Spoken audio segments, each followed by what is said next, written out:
gear.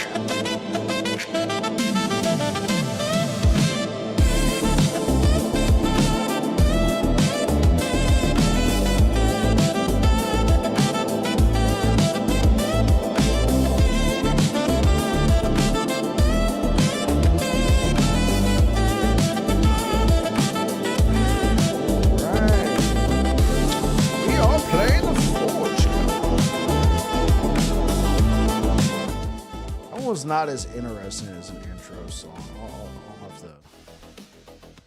I'll have to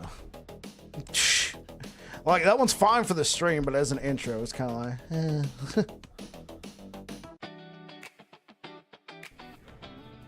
all right, Forge Guard, here we go. Yo, what up, John? John Easy, how you doing? John Easy, lemon squeezy. You see the PoE 3.28 name taser this morning? I did not. Teaser. What is it?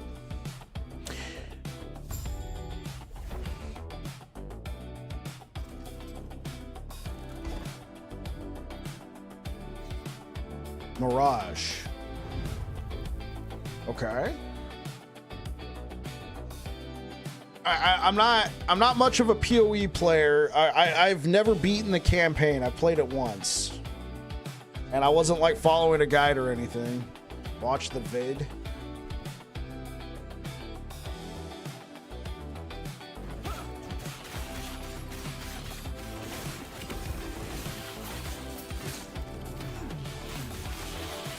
Really cool. I mean, I'll check it out later. We're playing some Last Epoch right now.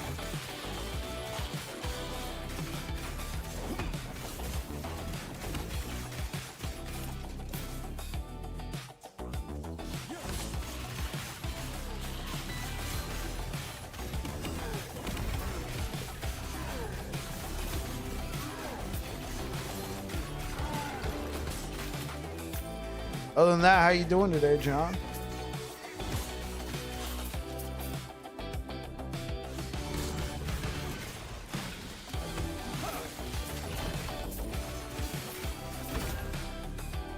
Last laugh. Interesting. Yeah, let's keep up the empowerment.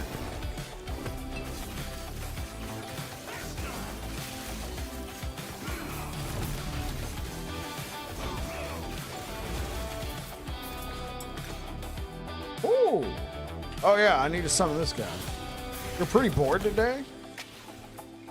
Are you waiting for the Last Epoch launch, or are you more excited for Path of Exile? Because that launches this month, right? Like next week?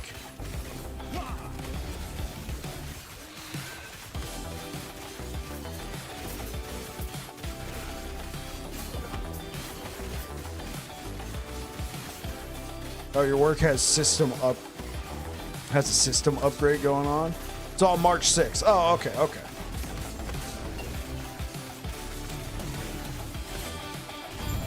Oh, the full reveal is next week. Okay.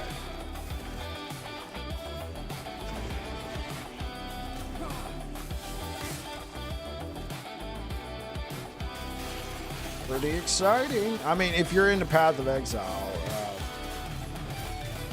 I never really got into the first one.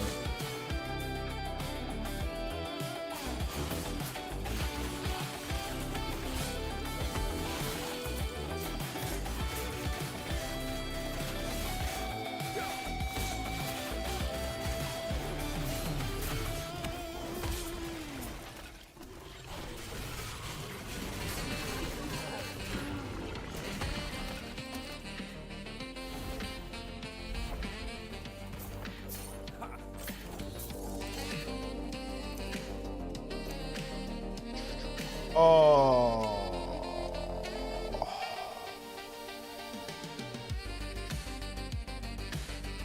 Okay.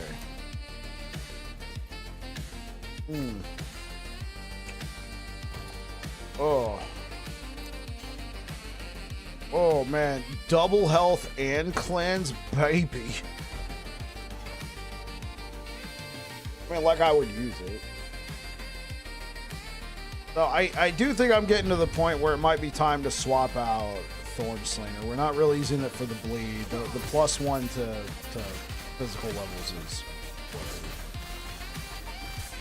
well, I'm sorry to hear about your job being boring right now because of the system upgrade. I got you. My job's finally starting to go back to normal. My dishwasher was broken for over a month. They finally fixed it yesterday afternoon. So we've been hand washing hundreds of dishes each day. So today felt like a normal day. First time in a while.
Welcome on in, everybody. This Forge Guard build has been, for something that we've been kind of piecing together as we go, it's been exceeding my expectations. I didn't really have a lot of high hopes for this type of build. Well, I mean, that's wrong. I knew it would be okay, I thought. I guess I didn't think the minion aspect would be as good as it's been. It's been really good. Because I'm not really a minion player, so I never really explored these aspects of Sentinel when it came to minions. So I guess it's making me want to go, ooh, and if we do this into that, you know? Oh yeah, and if we... It's like, it makes me want to go check out the set items. The Forge Guard ones, the Sun Helm. Like, I'm curious about that now. I'm like, ooh, that sounds good.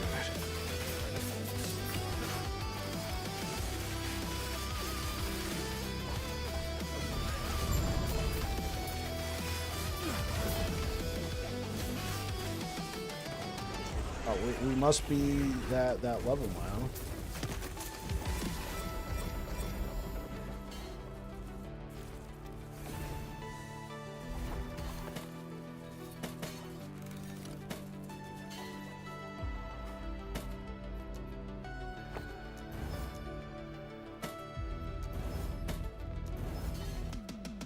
Oh yeah, let's break that down. Oh yeah, that was a pretty good one.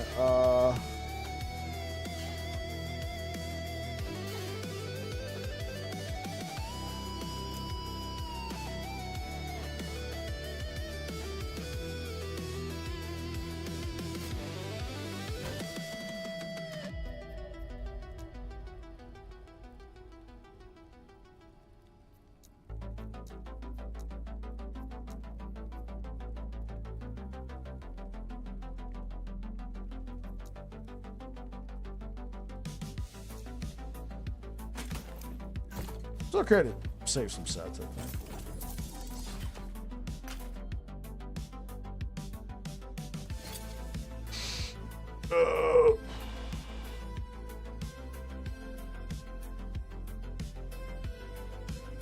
I mean, this is going to be a lot of armor, and it has endurance. What do we got on here? Health? I mean, other than the armor... Hold up. Let's... I got one channel cost. Okay, 14%. That's good. I say let's... There we go.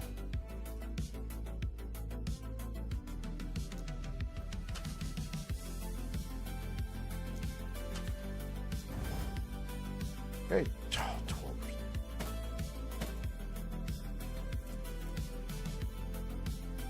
So, slightly more health. Oh, this is more armor. Oh, and less movement speed.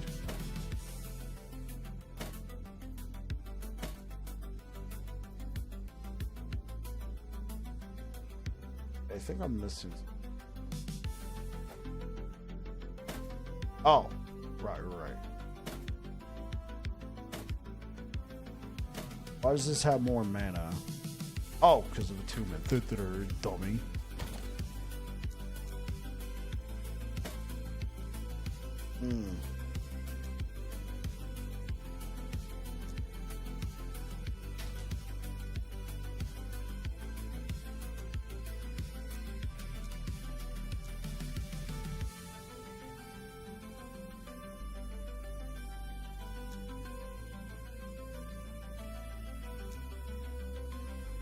Oh.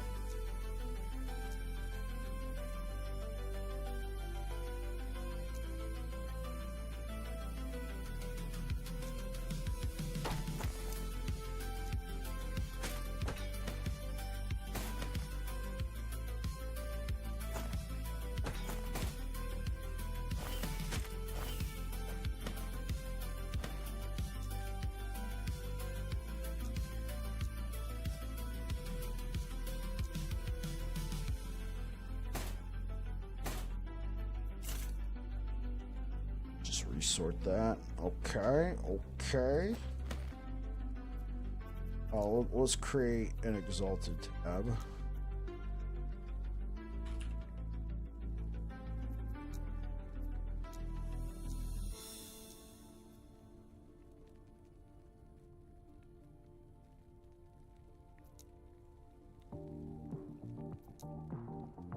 Oh my god. Did not move it to exalted.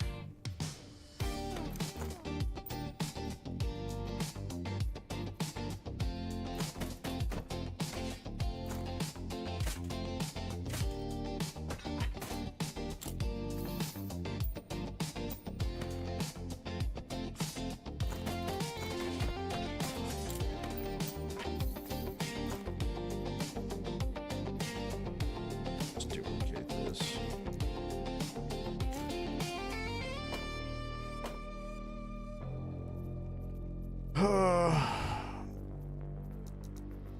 And then let's create a legendary tab. Limdary. Yeah.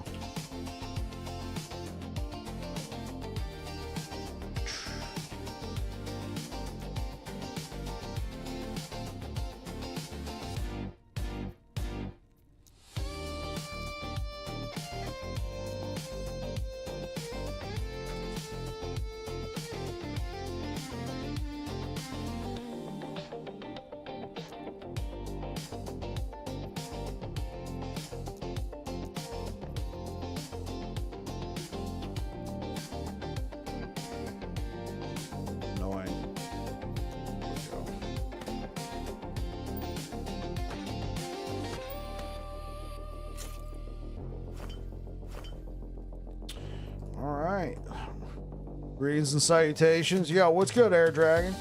And there we go. We got our tabs.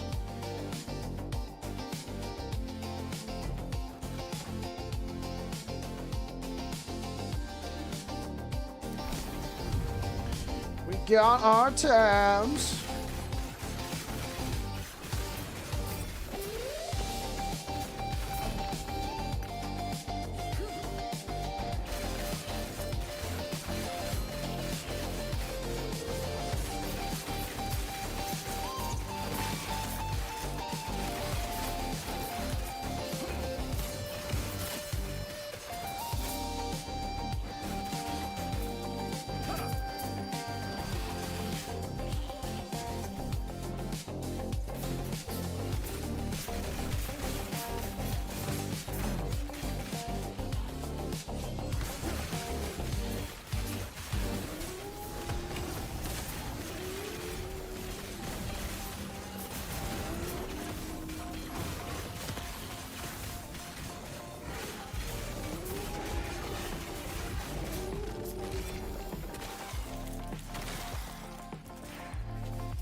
Doing good. Only complaint is like, can we have a day without 20 gajillion after school stuff?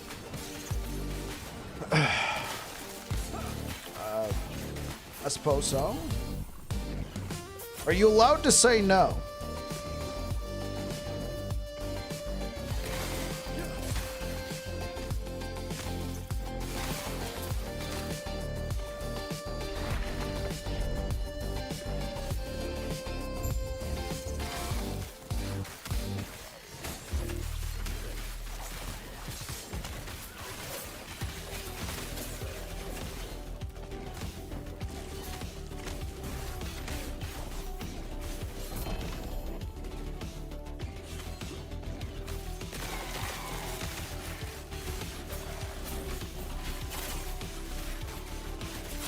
Oh gosh.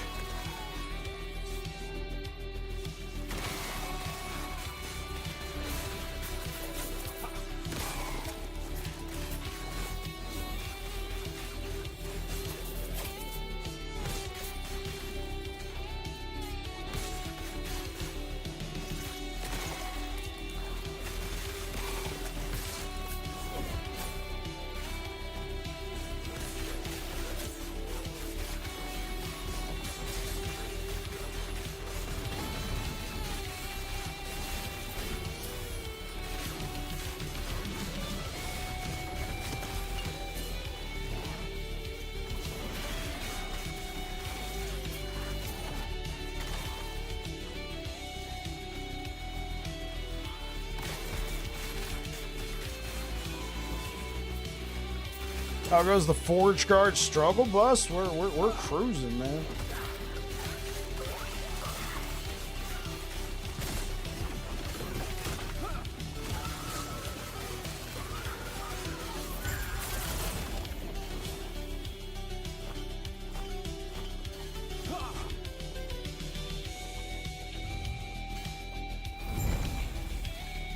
Look, we get something new. Pillar of Skulls.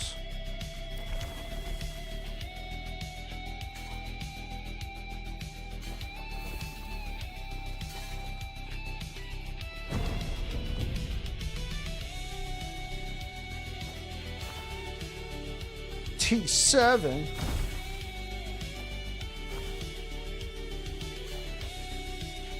Yeah, Time Rod, my fa- oh. I don't have enough memory. Okay.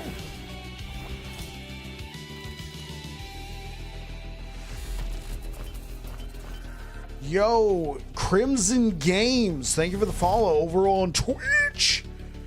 Set the perfect roll app. These mods who LP drop for me on SSF. So you're blasting out, dude. Oh man, ain't that the best? Ain't that the best, man?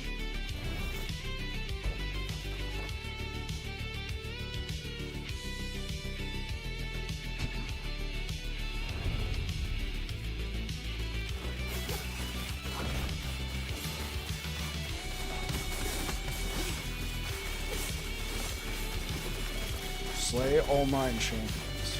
Oh.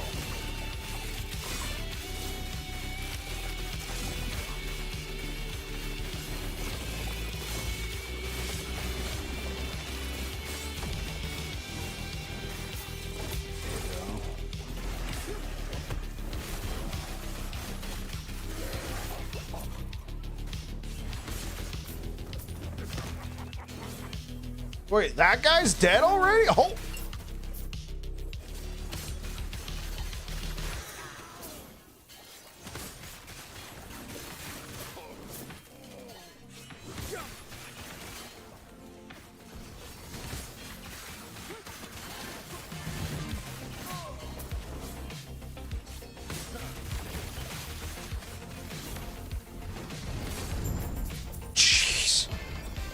Bruh. Missed T7 melee crit on that thing. Missed the second affix, but we ball. Oh, you slammed T7. I'm like, wait, how do you miss the T7? No, you picked it. Okay. Okay, I understand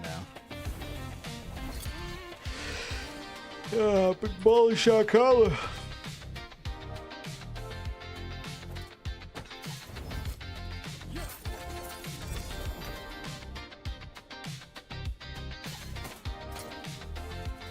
Oh. Oh.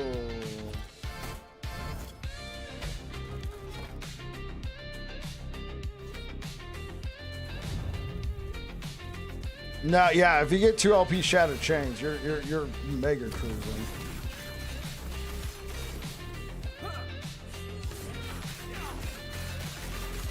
I remember this was like over a year ago. This was in cycle 1.17, so back in 2024.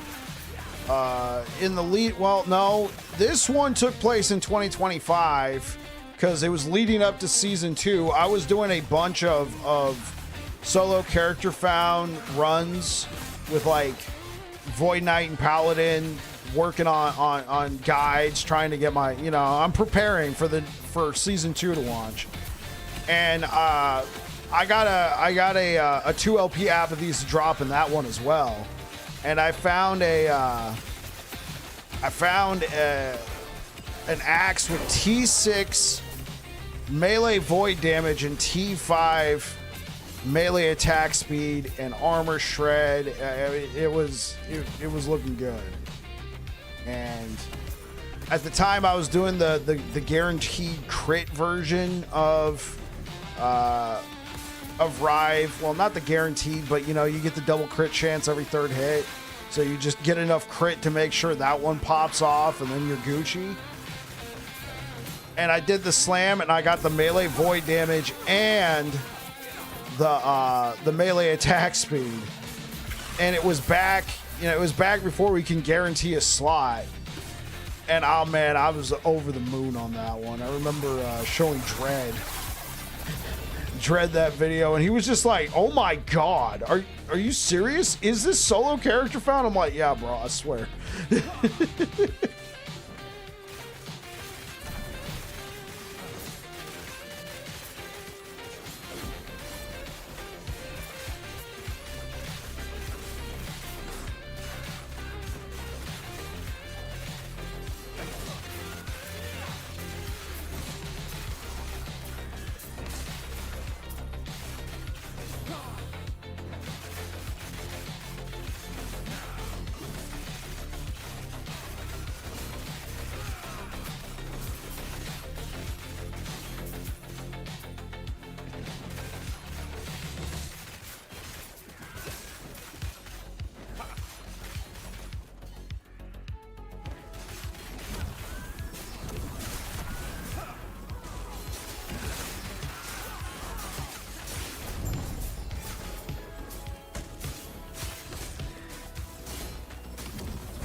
I'm sorry to hear that.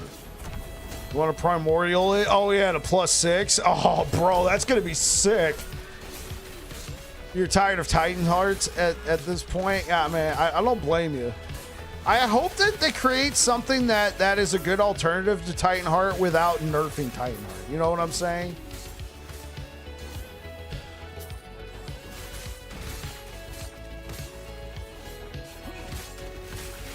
Yeah, I don't want it to be better than Titanheart. I just want it to be different.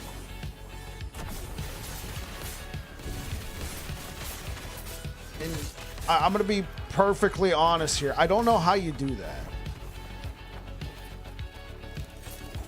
I guess they kind of did it in a way with what's that one? The Orbis, not Orbis, the Aberoth one. Null Portent? Yeah, if they I felt like they kind of did that with Null Portent. But you gotta be able to kill Aberoth with whatever build you're playing, and then you also gotta have all the resistances. Whereas, you know, Titanheart, you just put it on, you're good to go.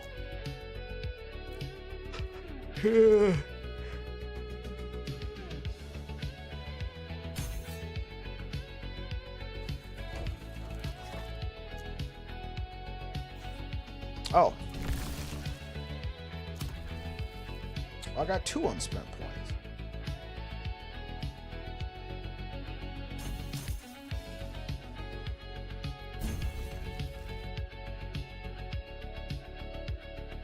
So if I get 4 more points, yo, what up, Blue Beyond? How's my day? My day's going great. So yesterday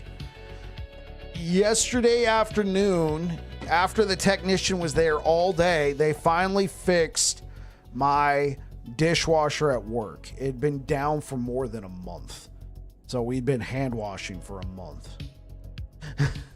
So, yeah. So yesterday afternoon, you hate hand washing. Well, especially when you're doing hundreds of dishes. Like, I don't mind. Here's a bus tub full of dishes, right? That's like what? 30, 40 dishes in there? Okay, cool. I'll do that. But when you're doing hundreds of dishes a meal, 3 meals a day, yeah.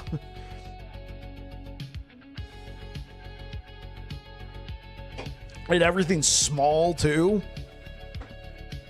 Which you would think would be a boon, right? Oh, it's small. It doesn't take that long. Yeah, you're right. It's just fishing it out of the sink. Fishing it out of the sink as you're all hunched over it, right? Because the sinks are deep, man. I gotta like stand like this, reach in. Just that repetitive motion. For how many days was it exactly? Because we had a couple holidays and training days, and then obviously the weekends.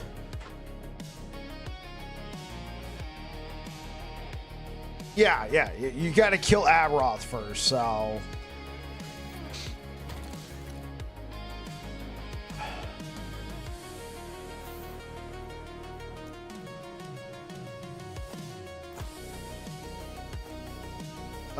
Okay, so what I'm going to do. Okay, so what I can do is imprint this. Yeah, I'm gonna imprint it. I mean, I can't. I cannot. Yeah, look at that. Oh.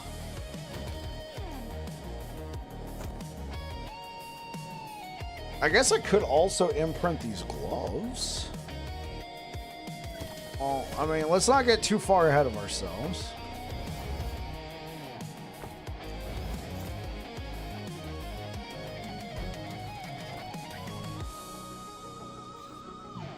Excuse me.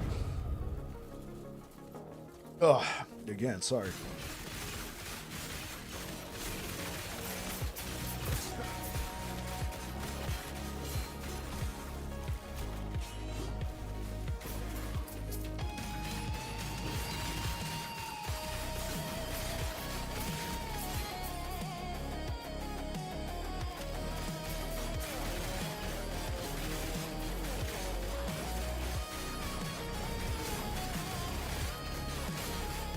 New to LE, and I got a question. I picked up some Woven Echo things, and I don't know what to do with them. Okay, yeah. So,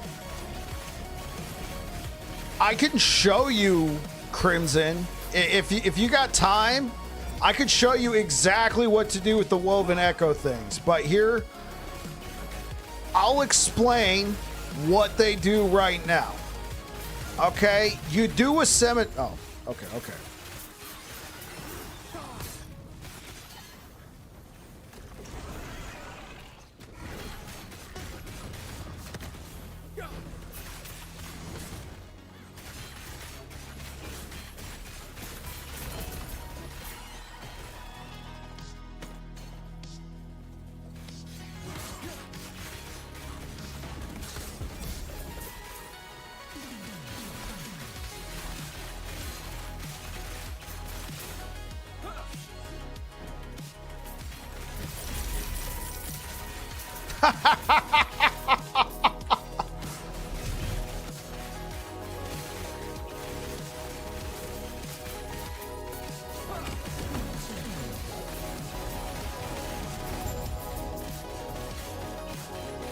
Yo, Blue Beyond, thanks for taking care of our boy Crimson over there. Or Gal, sorry.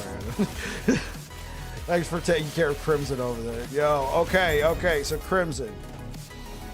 Let me explain what you got to do. So, Blue Beyond here is given the advice of save them for monoliths, use them later in empowereds. I do think that's good advice, but I'm going to differ slightly with what Blue Beyond just said.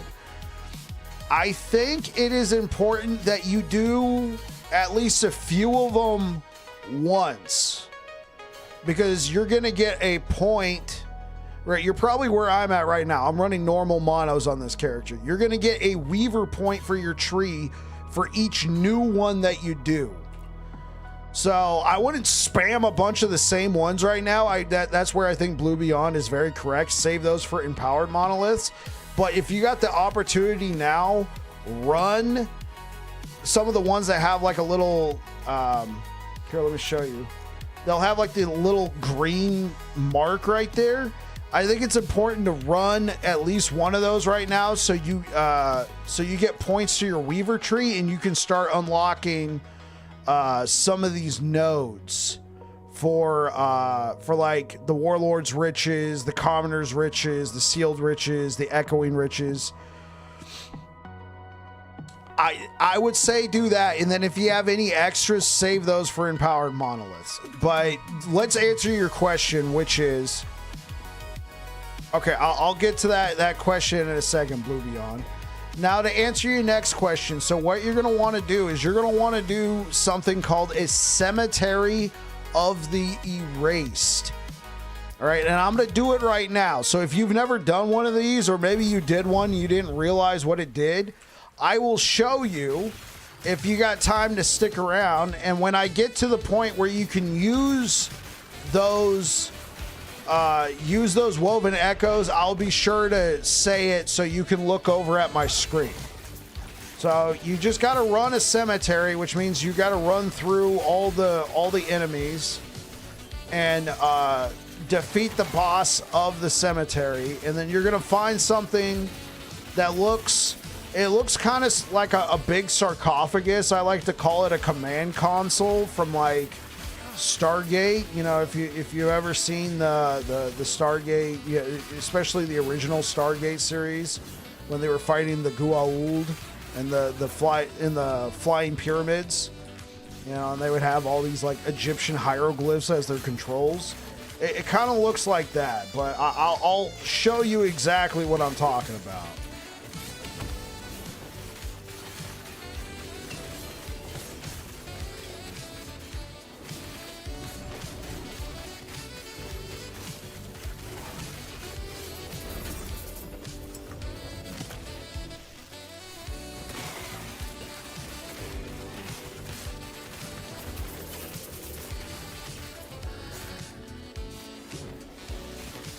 Yeah, I saw that they're making a new Stargate series.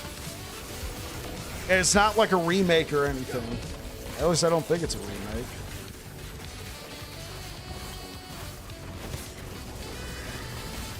As much as I would like to run past all these things have a habit of just following me around, so...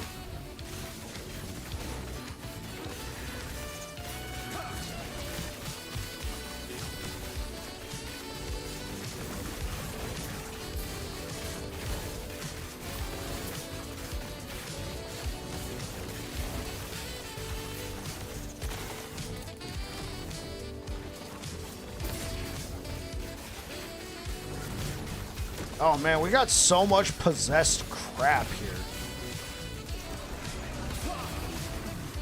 I have no potions.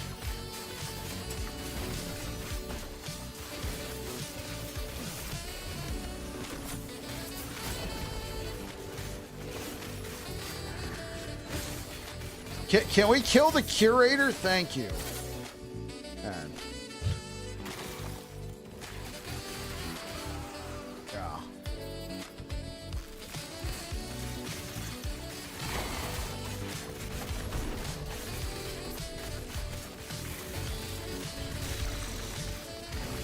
Well, it's also when stuff gets possessed and like the difficulty just spikes. Also, I know it's my own fault because I'm trying to rush through this so I can show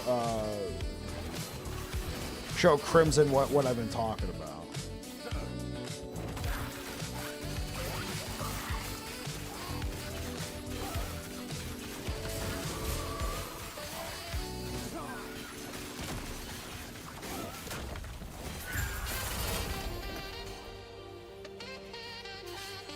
That's a statement I didn't think many people would say. Okay, so Crimson, if you're there right now and you got the opportunity, take a look at the stream.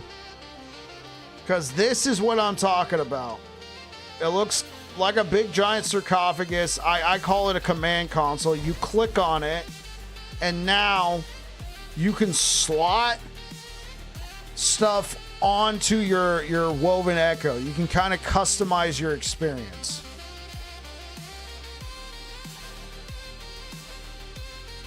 So this is how you use the woven echoes. Okay, so let's get back to what Blue Beyond was asking. I'm throwing a question in the queue. Should I change my build to a VK? Because it might be better. Or be happy with my Forge Guard build because this is 100% the best Forge Guard you've ever played. Here's what I think you should do. I feel like there's not a lot of love out there for Forge Guards, so I would publish your build, your Forge Guard build, and then ask everybody, like ask at the end of the video, or maybe make a poll on YouTube or something and ask, hey guys, should I take this build and try it out on Void Knight? That's what I did for the Master Yi build. The Master Yi build was a Paladin build originally, and then I put out a poll like, hey guys, should I try this on Forge Guard and Void Knight? And the answer was yes, do it. You'll do that tonight. Thanks. You're very welcome, Crimson.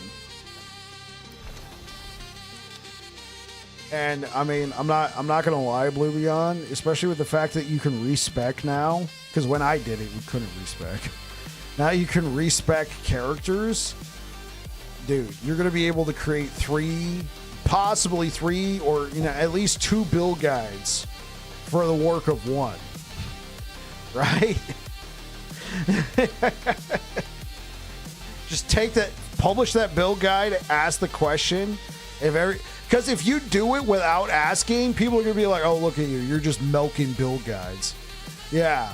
Oh, you're just milking build guides. But if you got like people going, oh, yeah, I want to see that. Yo, let's do it. Yo, Blue Beyond with the Void Knight. You get that hype going and be like, yo, here's the Void Knight edition.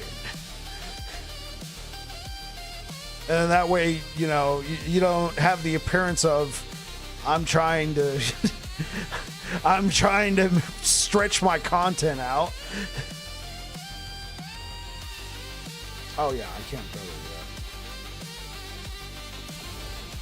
Yeah, it's not on the nose. It's not like, oh guys.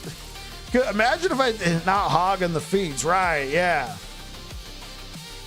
Because I mean, it would be so easy nowadays for people to take a build on one class, transfer it over to the other class, try and figure out what way. I mean, it's not always going to be a 1-for-1 transition, but it's way easier to respec, figure out, play for a day or two, figure out what passives on this tree works as opposed to what you had on the Forge Guard tree, see how it feels, And then even if it's a failure, since people are like, oh yeah, I wanted to see that, you could be like, hey guys, I tried it on Void Knight. Let's talk about it. You know what I'm saying? Like, here's why it failed. It doesn't get Forge Master's Might. That shield is crucial. It can't do this, you know, whatever. You know, you now can't do that. Or I would have to invest too much into Forge Guard to get the Manifest Armor node. And now it's feeling kind of like Forge Guard adjacent for whatever.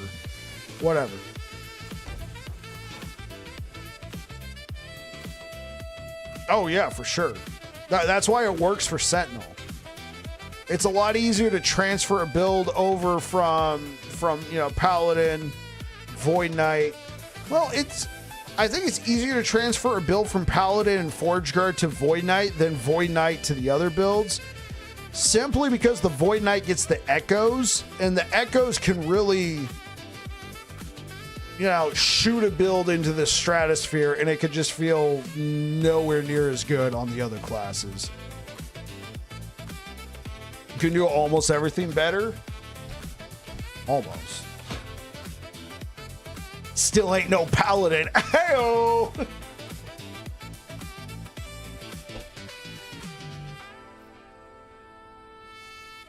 I mean, it's that Holy Aura, bro. It's probably one of the most boring skills in the game. Riding. Yeah, what's good, Jesse? It's probably one of the most boring skills in the game, but it's just, it feels great to have, man. And it's so Paladin-esque. Yeah. Consistency is boring, but good. That's right, Kriskin.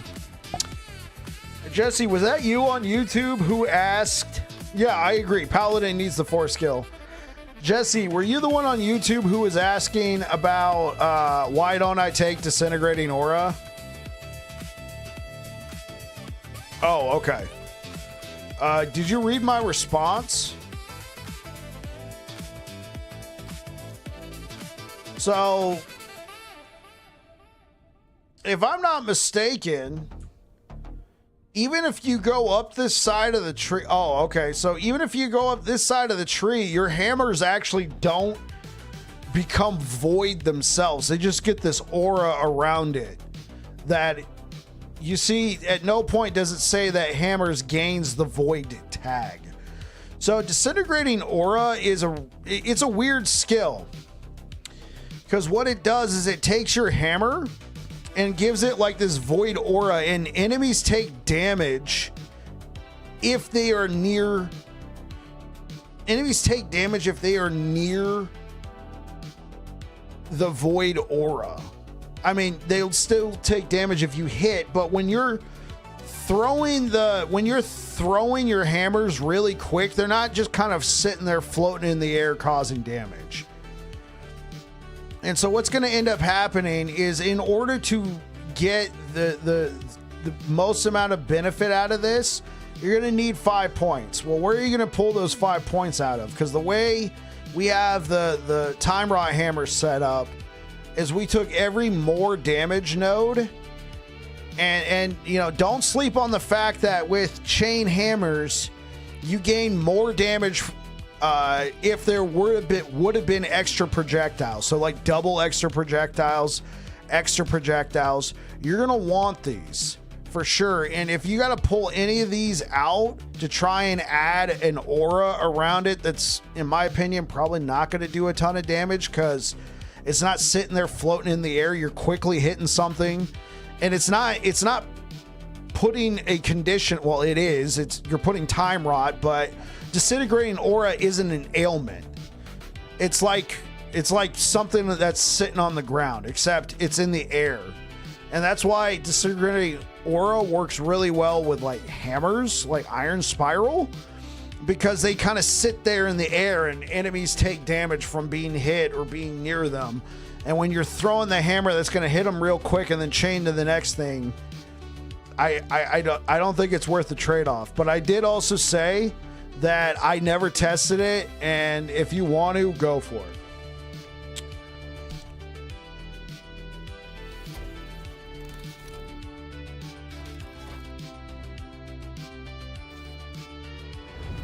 and go the no. Well, because here's what's going to happen. Because you're going to get the most amount of damage if you go chain. Even if you go Nova, you're still going to just be...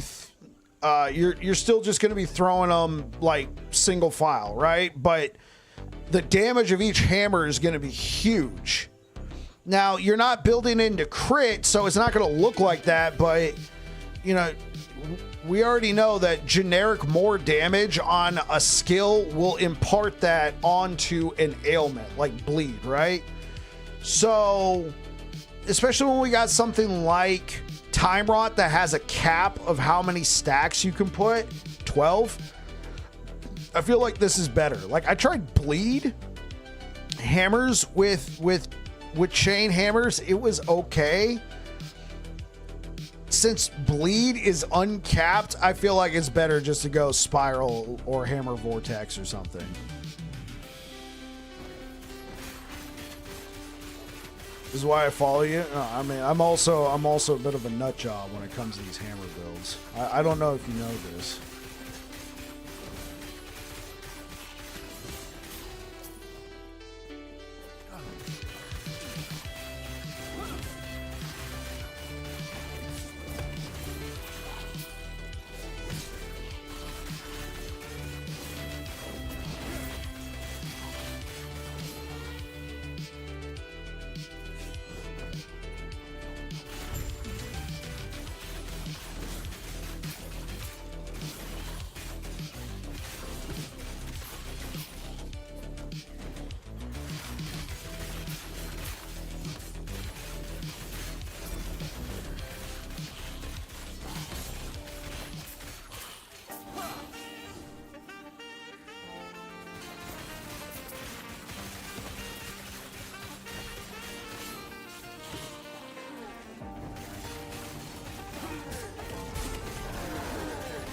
This is why I follow you. Thanks.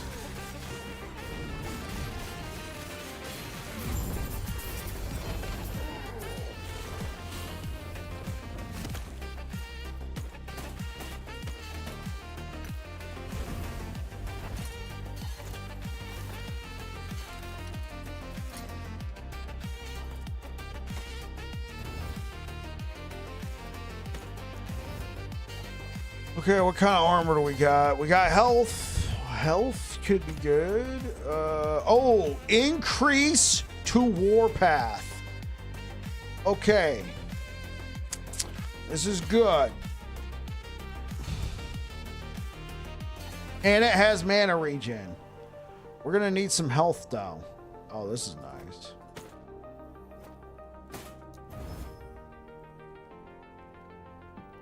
Oh. Okay.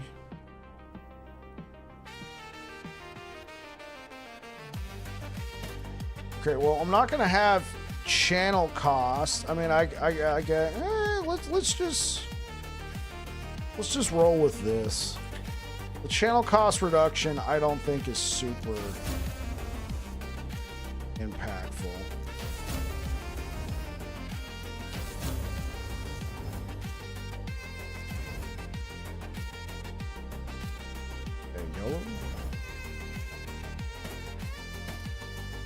Okay, there we go. We got some health, but now we're going to need it because now we're going to use this.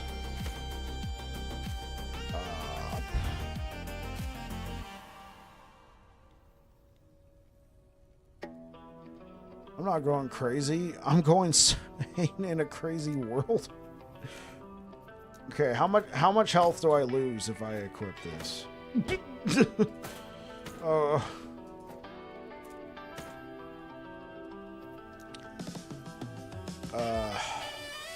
How many? I got one. One shot. Unfortunately. All right.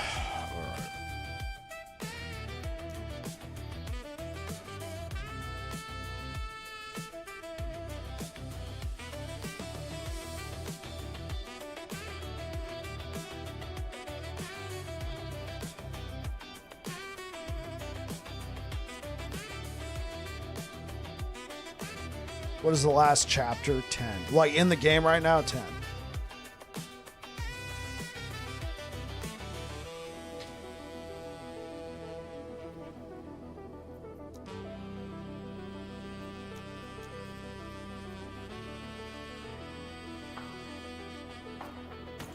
I use that.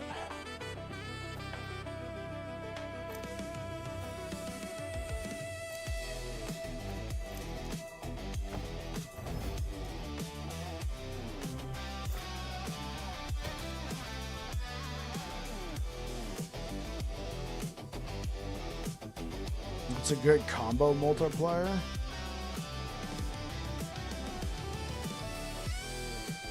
Four roses in last Epoch. Wait, what's four roses?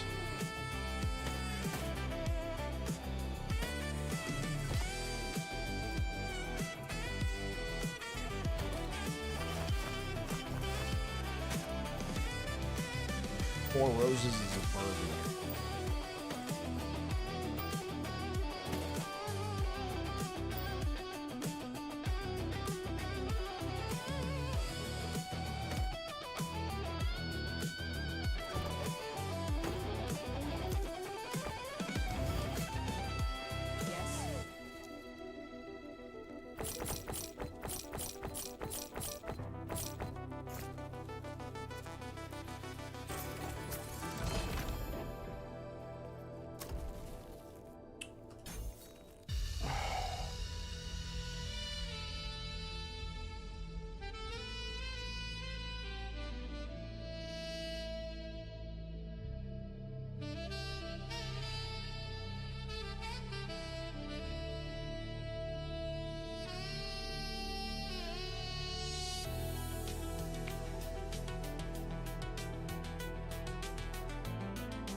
The bourbon world is weird.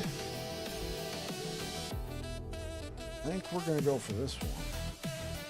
Yeah, I'd rather get this one than the Lost Caches. I get this one. They're a particular group for sure. So I really like Jameson. I like Jameson. I like Crown. Scotch is good. Scotch, like, here, check this out.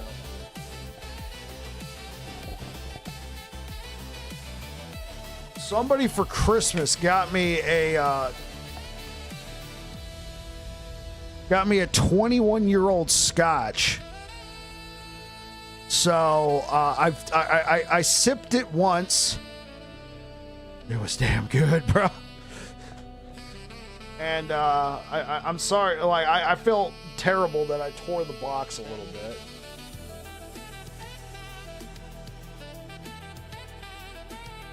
Had this, it's got this very beautiful wooden box here, you know, and like this is 3D right here, right?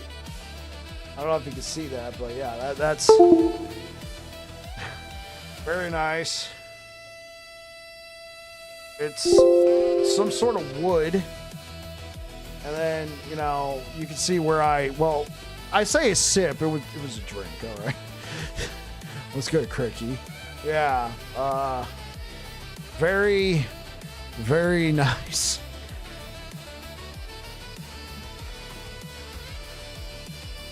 So this is, yeah, rye is good.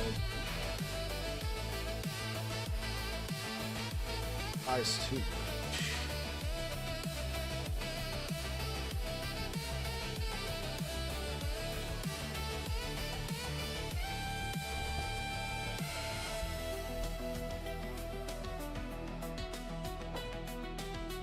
So I'm not going to call this my daily driver, but on the days I do drink, I just get the Kirkland Canadian whiskey. It tastes pretty much like Crown, and it's $18.99 for a big old bottle. So I mean, because that might have been in one sitting right there. This might have been in one sitting. I do have problems. That's why if I drink, I only drink on a Friday night, and I got to make sure I don't have big plans for the weekend.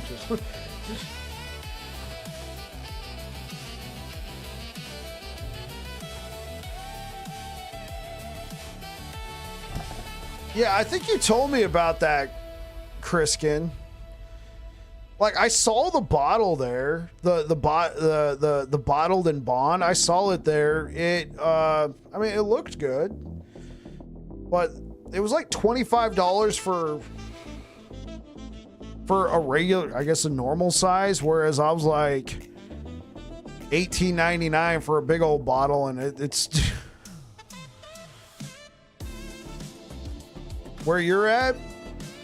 They don't seem to be selling too well at my local Costco. Every time I go there, they always seem to have a good little section of them. It doesn't seem like they're flying off the shelves here.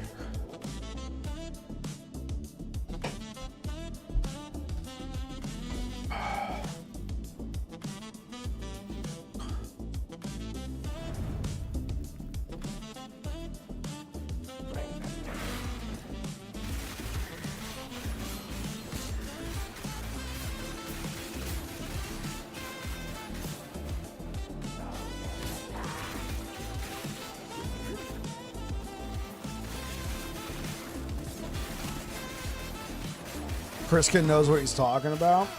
Okay, next time I'm here, how about this? Next time I'm at Costco, I'll go to that section. If they have bottled and bond, no shot, I'll just buy it. I'll buy a bottle on the spot. If my wife tries to object, I said I told the guys this is what I was going to do, and I'm a man of my word, and you married me because I was a man of my word. Put a ring on it. She can't say anything about.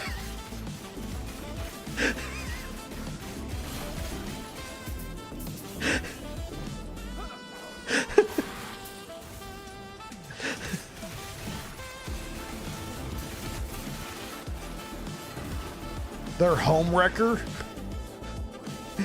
Their home wrecker is probably Grey Goose. I mostly like whiskey. I mean, vodka's not bad. Yeah, vodka's not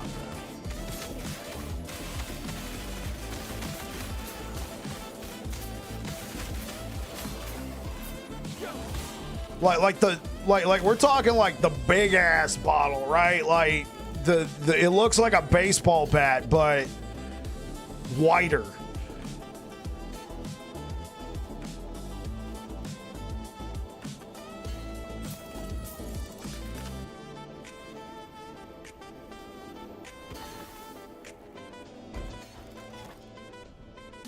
It's embarrassing to me. Yeah, because it looks like you got issues.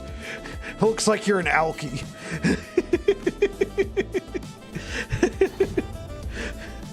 It looks like you can't start the day without a shot.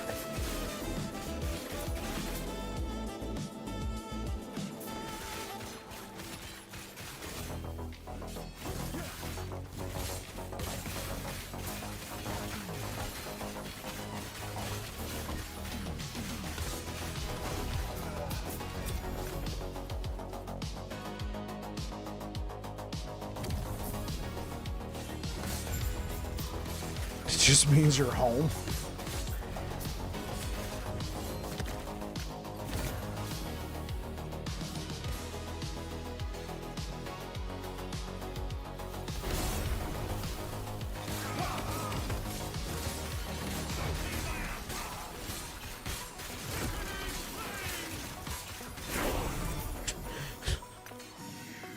Every occasion is a drinking occasion.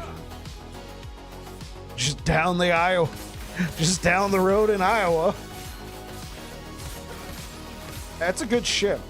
All right, the Iowa was a pretty good ship, man. Great battleship.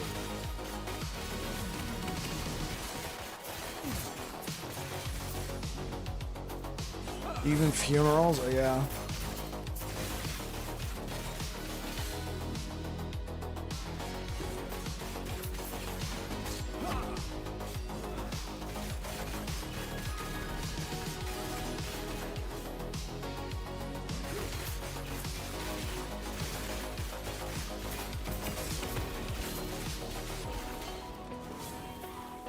Missouri, oh, fantastic ship. Oh my gosh.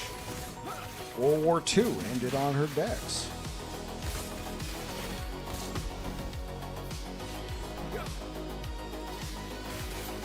Probably the most famous of the Iowa Sisters battleships. Been used in countless movies.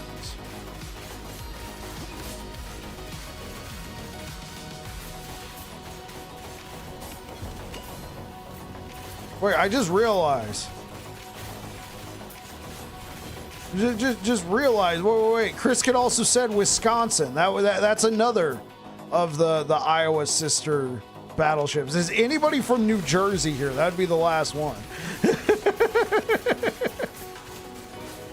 Anybody living in New Jersey? Are we getting smoked with show here? Yeah.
Everybody else see that? What in the actual frick, bro? This is like one of the most blessed solo character found runs I've ever had. Oh my god.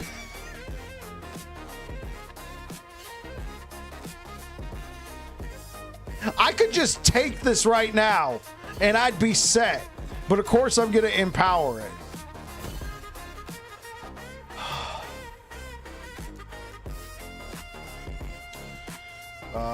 Let me put this carry-on in there.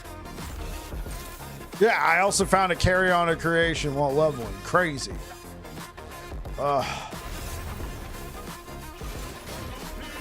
Let's hope for LP. LP would be good, but honestly, if they could just give me block effectiveness right now or all res, I think that would also be great too. It'd be lame if, yeah, it'd be lame.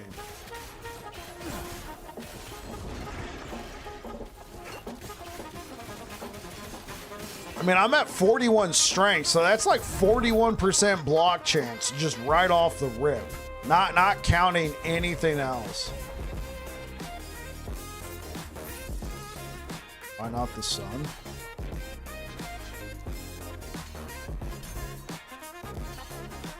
Frailty chance with it, bro. Man, this is truly blessed. Oh, there's a Harbinger's victim nearby. Oh, let's see what we got, chat.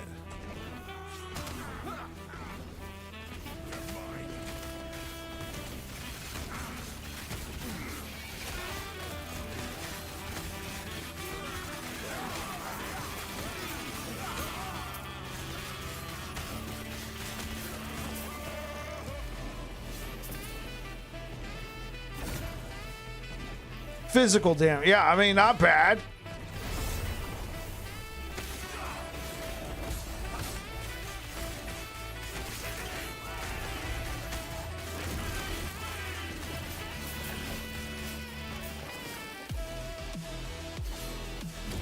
Streamer client was turned on? No, it wasn't. Because if it was turned on, it would have gotten block effect. Hey-oh. Wait, no, there's no streamer client. I don't know what you guys are talking about.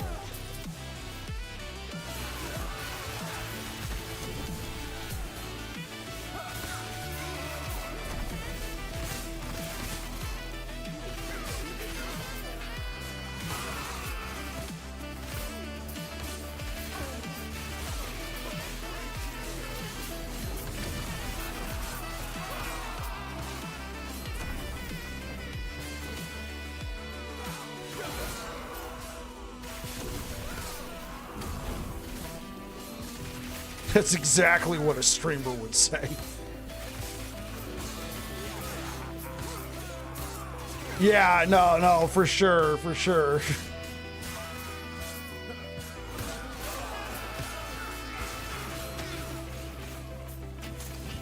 I mean, it's the best description of what that mode does, but yeah, they haven't heard the end of it.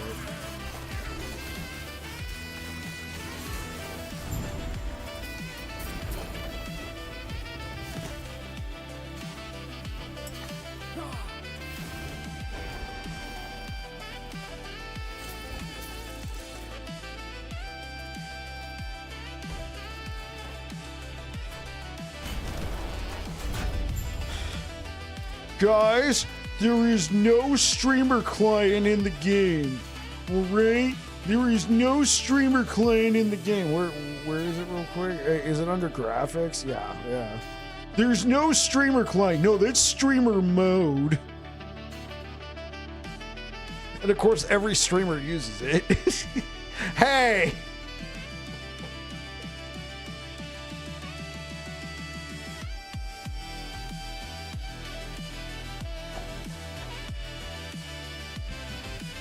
Actually,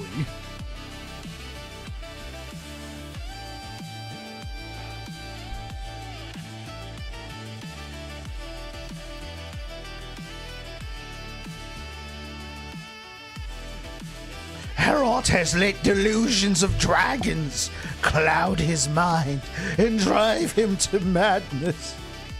If you can carve a path through the defenses to the heart of the temple, I may be able to bring Herod back to his senses. Leave it to me. I got to get ready, you know, because I'm running I'm actually going to run a D&D campaign for my players, a small one before my son is born.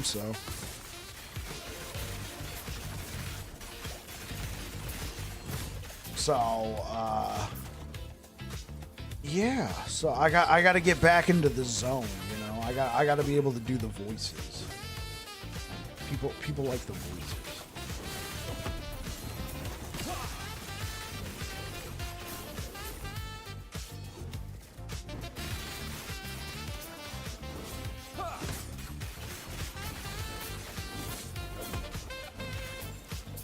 Oh yeah, we announced it last month. I didn't announce the gender, but I mean, yeah, we're having a boy.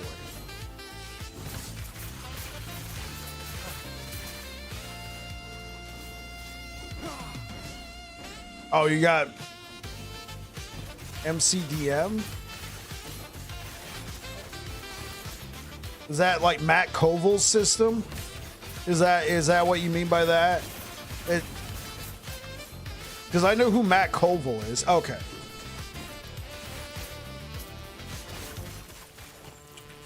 Honestly, I wouldn't mind trying a different system. The thing is, with D&D, I've run it for so many, like, especially 5th edition, I've run it for so many years. We're going to use the 2024 rule set, which we haven't done before, but it's not like we have to learn an entirely whole new system.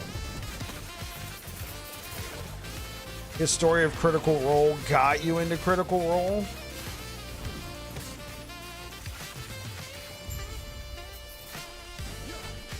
Wait, what was the story of Critical Role?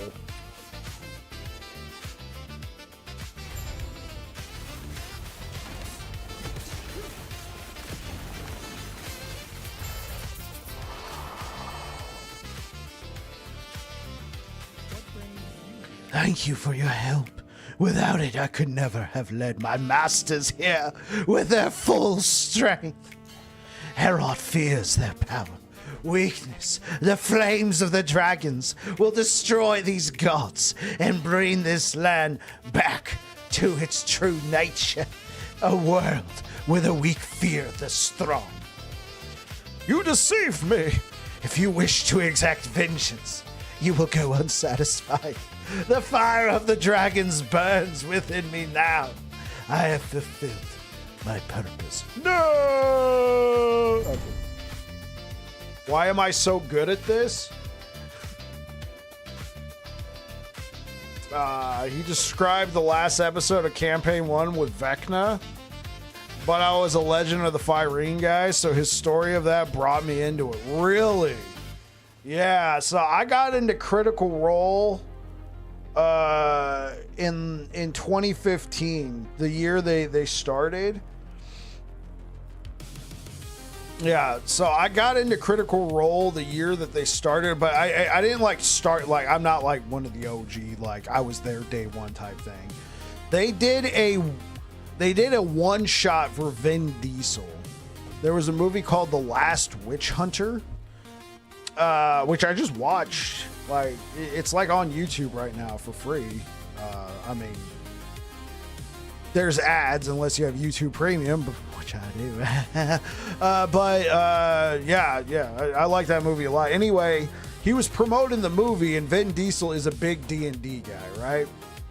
So I don't know if he reached out to Critical Role or I don't know if he reached out to Critical Role or it was probably like a producers, his company or whatever. They reached out to Critical Role and they got Matt Mercer to DM this one shot with a couple of the cast members.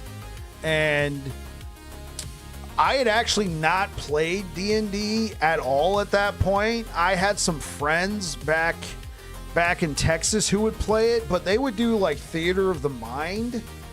And it was just always kind of weird. They'd be like, DM would be sitting on a couch. They'd all be sitting around in chairs and they'd be talking about it, rolling dice. I'm like, that's weird.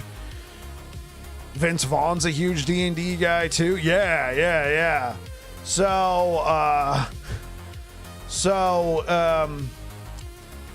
Joe Manganiello.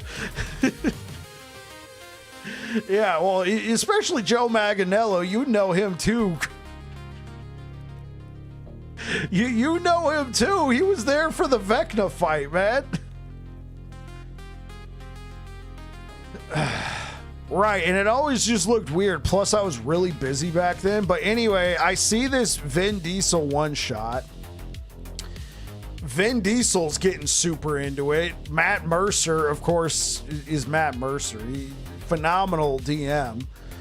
And it was back, remember when Facebook used to have like a little section of today in the world or like little headlines or whatever? That's how I discovered that one shot back when they used to have. They don't have it anymore, but you love Abria and Brennan too. They're both great. I'm all caught up on the current campaign. Do they got an episode today? I mean, I never catch them live because I'm always streaming.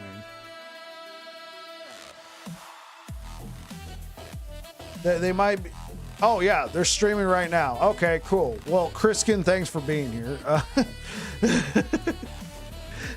I don't know if you're current. I catch them. I catch them on Monday. I'm a Monday warrior. Anyway, yeah. So I see this one shot. It's great. It's fantastic.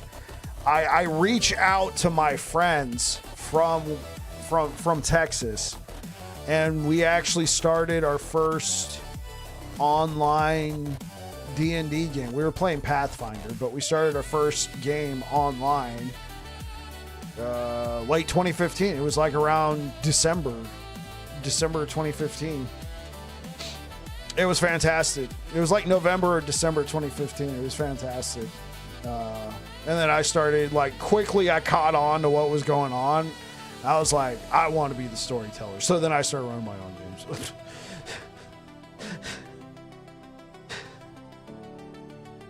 So yeah.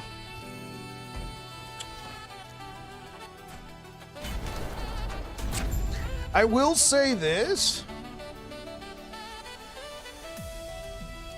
You just can't watch other people play. I can listen to it. Well, especially those guys, right?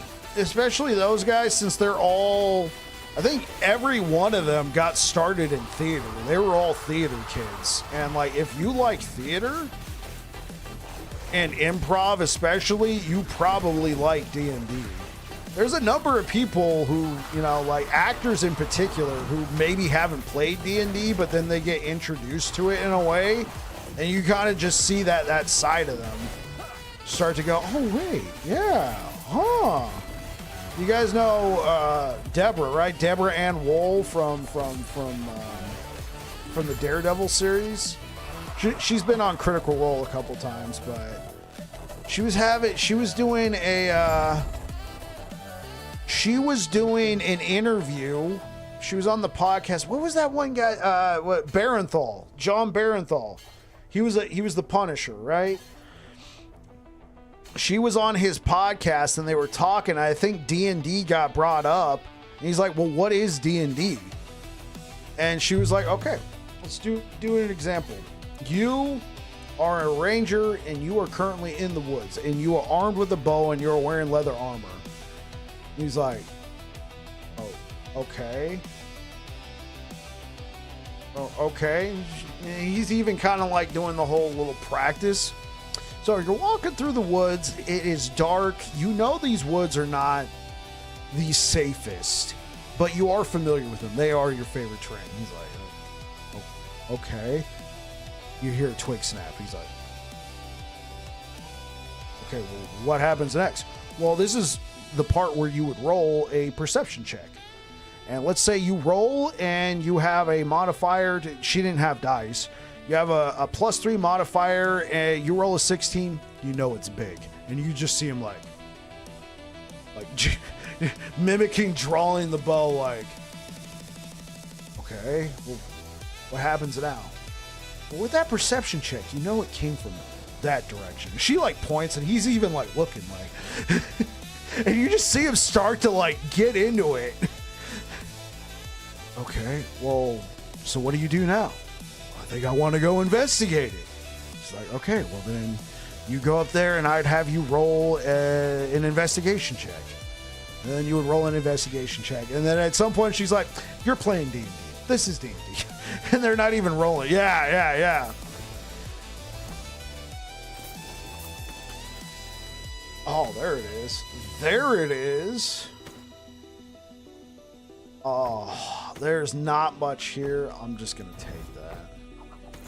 Oh, I could have imprinted it. I'm an idiot. Yeah, so anyway, I'm running a short series for my players. And Saturdays are session 0. I've developed a whole little...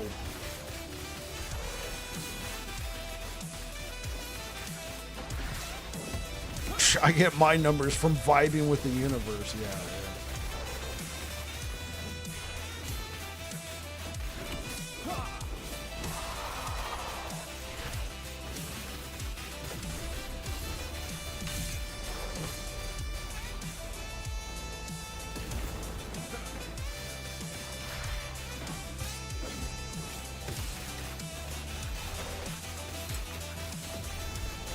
Seen a few deck card games that seem good. Yeah.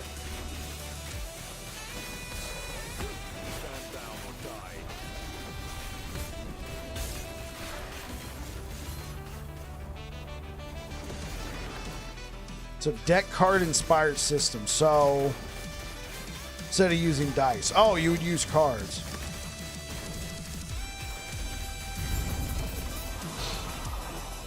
I mean, dice are okay. Cards? Yeah, I don't know. I've only bought one deck before. And that was for it was for the Curse of Strahd campaign. I was gonna run it and then I never did.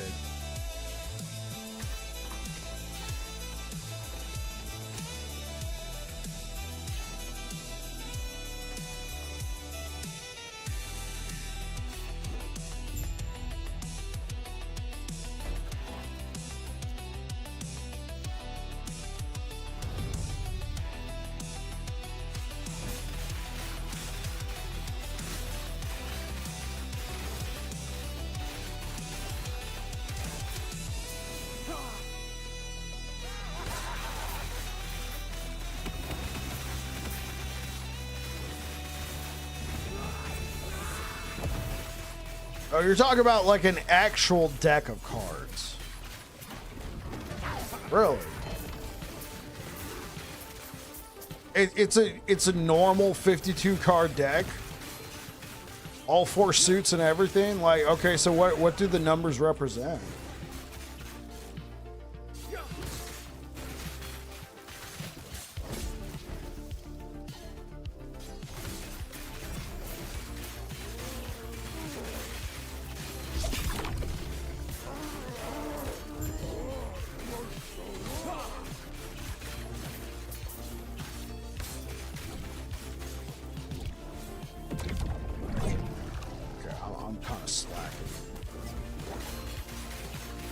We've completed one echo and it's been an hour. Well, not one echo. One timeline. It's been an hour and a half. It's talking too much D&D. Gosh.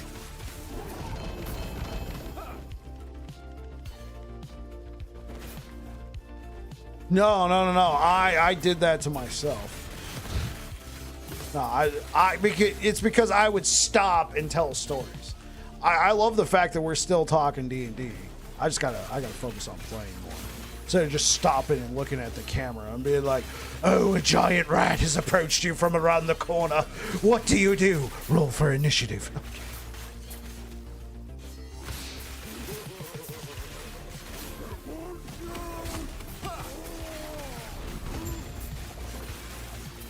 I cast magic missile.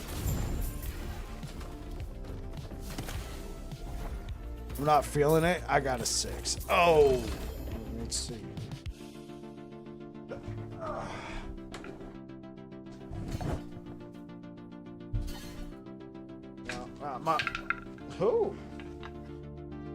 Buddy made me this like 8 years ago. Little dice tray, solid wood too. The best dice bags in the world, the Crown Royal ones. Yeah. Again, I'm doing this to myself, you know.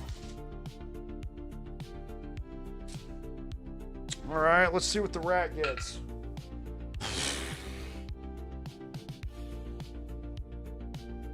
Yeah. Rat goes first. Rolled an 18 on the die.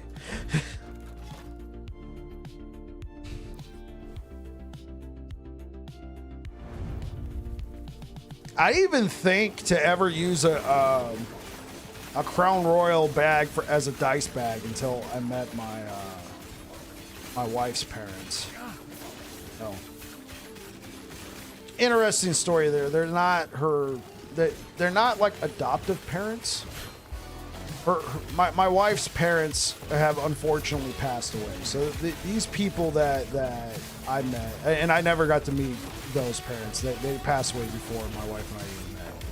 These people have been in her life a long time. They're like, she calls them mom and dad, even though there's nothing legally binding. You know what I'm saying? And like they're gonna be coming down for when the baby is born. And I call them mom and dad too, just because they're very important to my wife. But anyway, when I went to her parents' house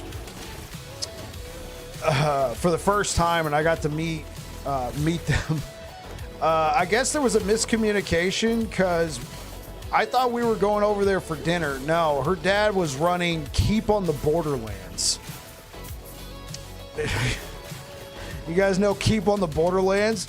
And so we show up and we're not even prepared. He's like, all right, sit down. Where's your character sheets? I'm like, looking at my wife. I'm like, well, my girlfriend at the time, now wife. I'm like, how many character sheets? He's like, we're running Keep on the Borderlands. Where's your... I'm like, what? and he was doing... I think we got something, but yeah. I think we got something, but yeah. Well, actually, he didn't tell me he was Keep on the Borderlands. He just said he was running a game. So, I mean, I helped my wife make a character. It was for 3.5. Yeah, 3.5. That was interesting. So, I made a character named Ulfgar. My wife made a halfling named Seraphina. So Ulfgar and Seraphina, bro, we were rocking it. And what's funny is I kept going back every week to play. My wife went back like 2 more times. It was like, no, I'm good.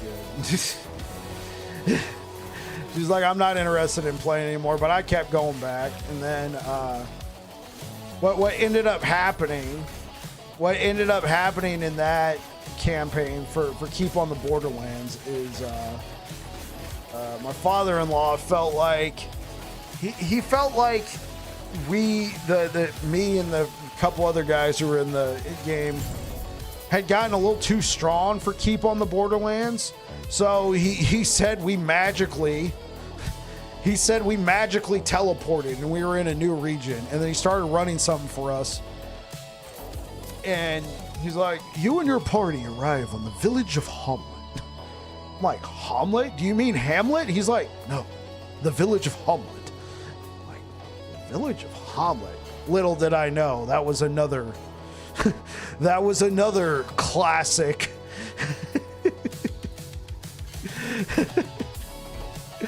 Little did I know, that was another classic AD&D module. And then while we were running the village of Hamlet, we as the party kept hearing about this temple of elemental evil. We never got to see it though, because we were raiding the village, trying to clear out some of the bandits, and I don't know what happened, but we went to like. We had somebody in the party. We had somebody in the party who would always just never check for traps and go charging in.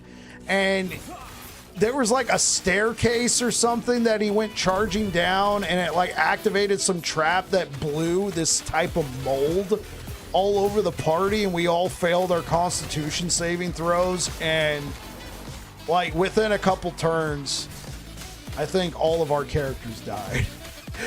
After a couple months of play, yeah, he Leroy Jenkins in. And what's funny, no, actually, yeah, he ran down there and he got this mold all over him. And then I think one of us I think we tried to get him out as a party and we all got infected as well. Like we were trying to like rope him or something, and then like somebody in the party like was able to cast this spell or something that was able to put him in a coffin or so, like I don't know, like some sort of stasis. It's 3.5. I'm not very familiar with all the spells. Like we were like level 4. Well, that is good. Temple is hardcore. I never take characters I care about. Yeah. No need to flake for call. You'll probably die in 3 sessions. Yeah. So never got to experience the Temple of Elemental Evil. Or maybe we did. I don't recall if we actually went to the Temple of Elemental Evil.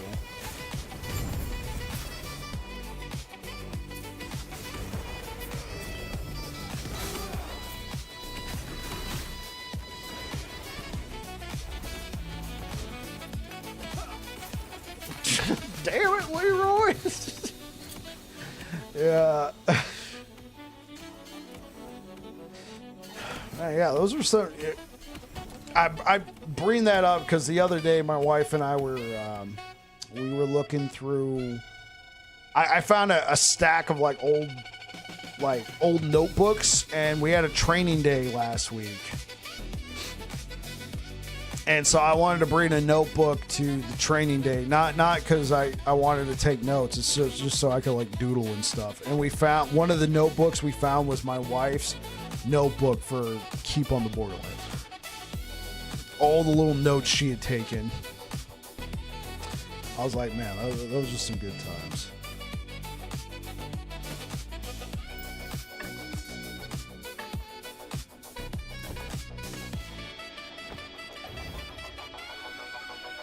Oh, well, looks like I finally found a...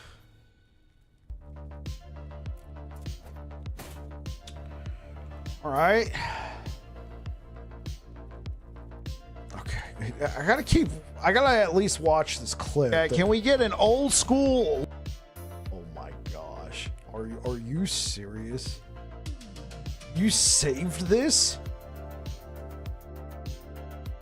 You actually saved this clip? Jeez.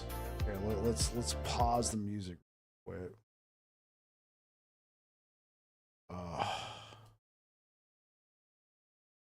Yeah, can we get an old school Leroy Jenkins? Yeah, there you go.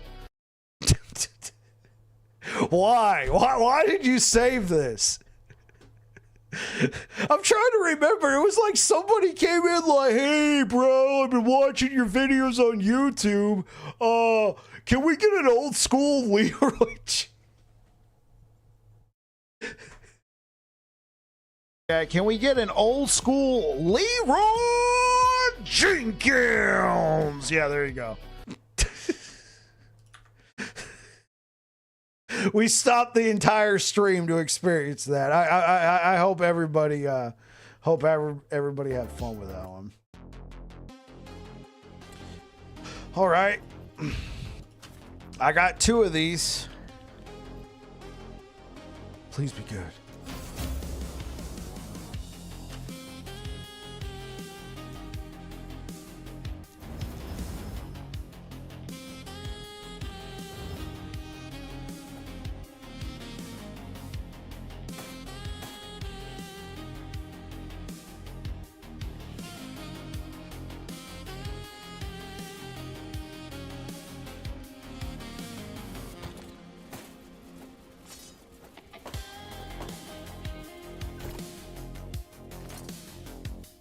But we got the armor upgrade we were looking for.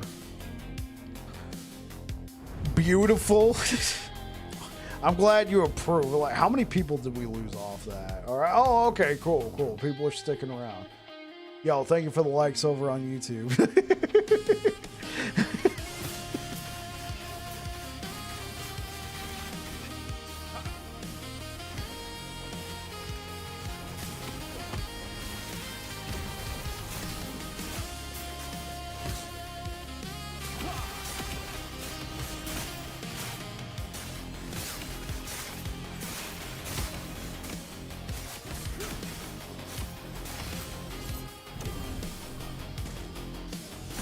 Oh!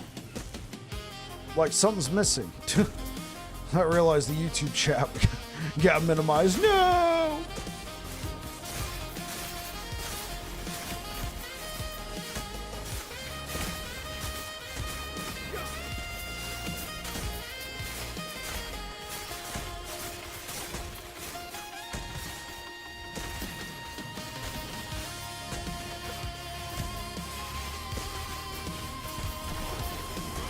Sorry, YouTube. You are valid. You are equal. I try to be. I try to be. That's why I try to play the music that is approved for both Twitch and YouTube. I have both chats open. I don't put chat on screen anymore simply because it's against. We as we discovered, it was against Twitch's terms of service. So I had to play nice there, but. Yeah, I want YouTube and Twitch to be on equal footing.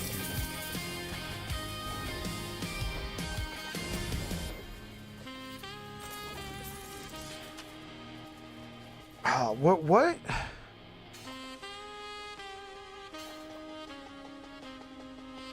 Is it called Tomb of Horrors?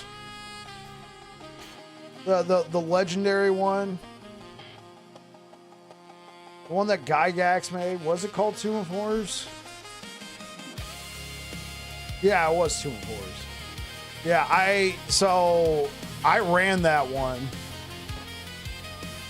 I ran that one for my wife and a couple friends, and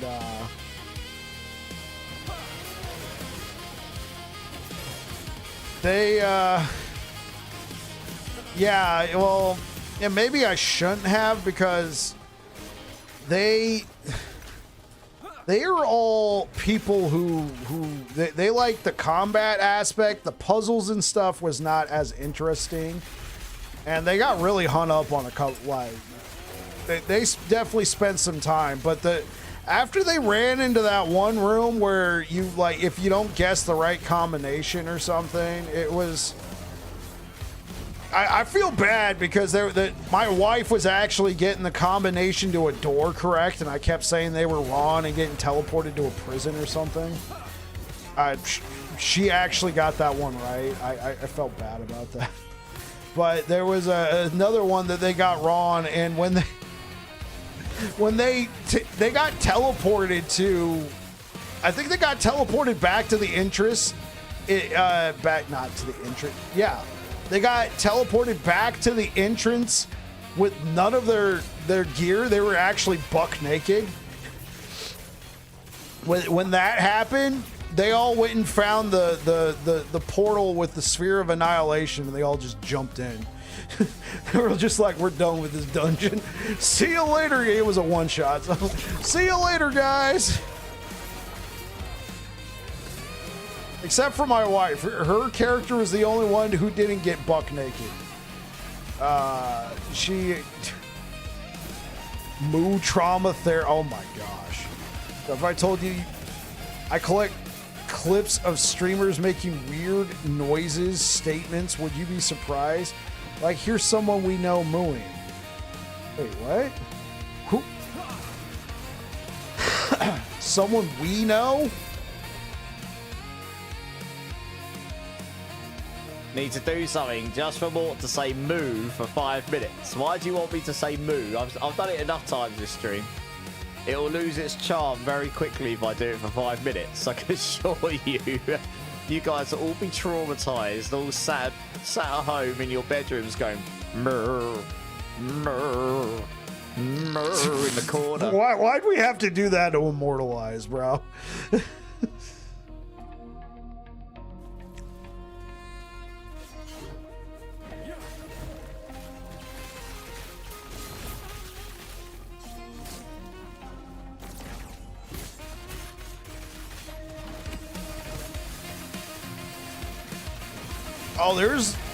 One time I did a one-shot. And have you guys ever played the game Darkest Dungeon?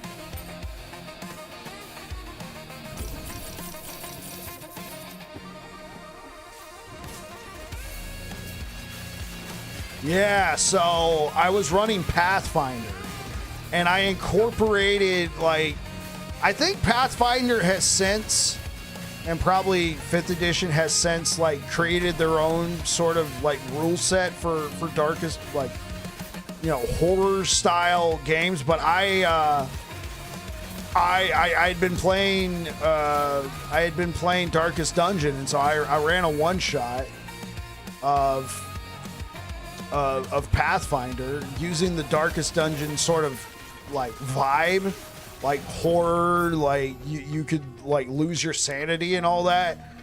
Bro, I think we had like 4 players die. Like it was like a 7-player party, right? I think we had 7 players die. 2 of them were due to like psychosis. Everybody loved it. My players talked about that game for years. Hey, remember that one time we... it was insane, man. And they sadly didn't even complete it. I created something that I thought would be so simple. Like I had this well in the center of this room that had this one like caterpillar / snake like creature that would reach out and try and bite at anybody who got close to it.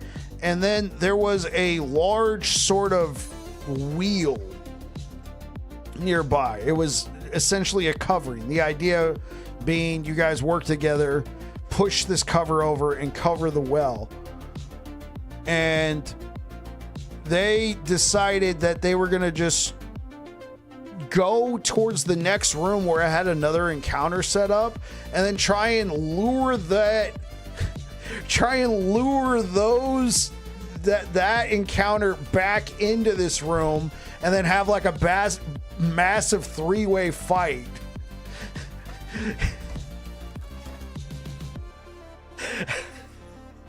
It didn't go well. Because the thing that I put in the well, I made it immobile, but the idea being it was powerful because it was immobile. But if they had, you know, it didn't go well. It just led to insane chaos. One player like lost, failed enough wisdom saving throws that he developed like a form of psychosis or temporary insanity, and he essentially had to like roll everything. It was bad.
You know what? I think this extra health is not worth trading off the reduced channel cost. Yeah.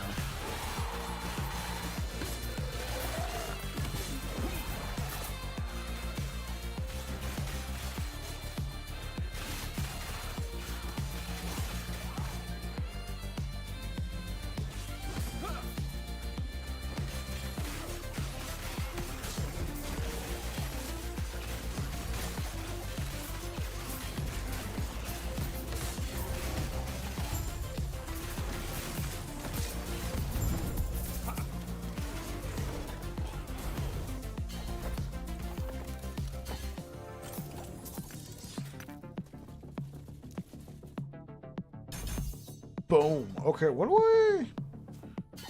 do I go for now?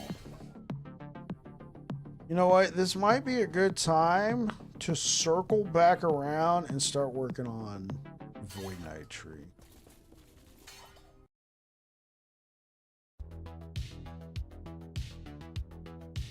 All right, let's keep it rolling.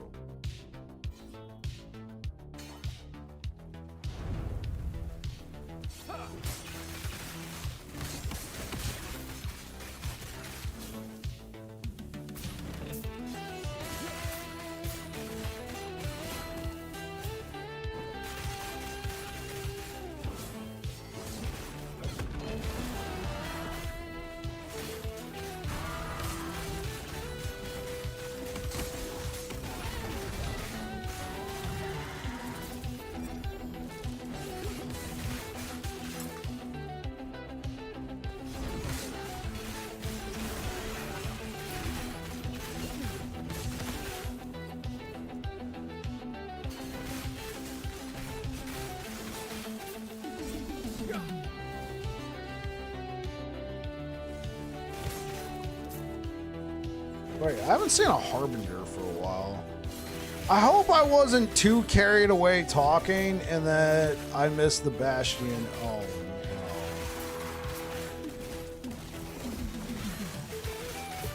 no. Oh, I might have missed the Bastion of Honor.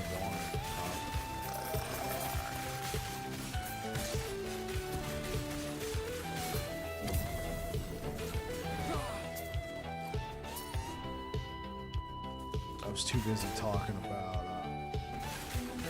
D&D.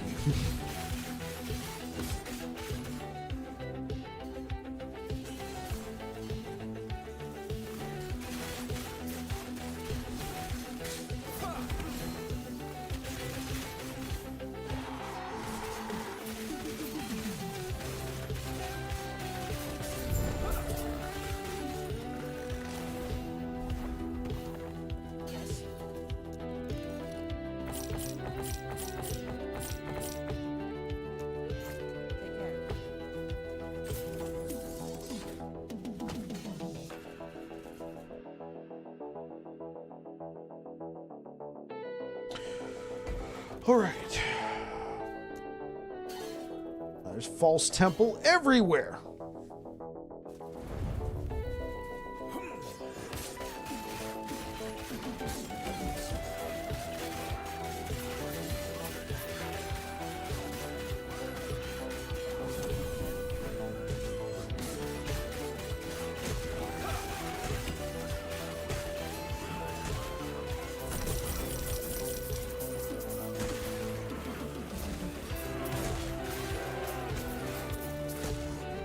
Hard to be upset when talking about things that bring us joy. That is true. I'm hoping that I did not miss that, Bastion of Honor drop because I was too carried away. Because I'll just like go into autopilot and just be like, yeah, and then this happened. And like, I'll still be playing the game, but I'll like miss stuff.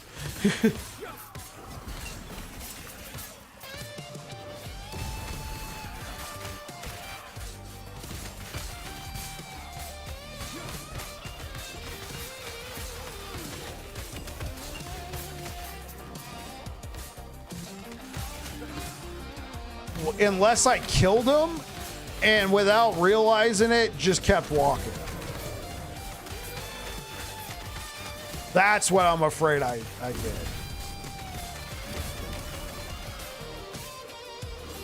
That I just clicked on him, hit challenge, and then kept going. No, it would have dropped it, but it said I wouldn't have paid attention. I don't have it set up in the loot filter, so it would have just looked like a normal drop on the ground.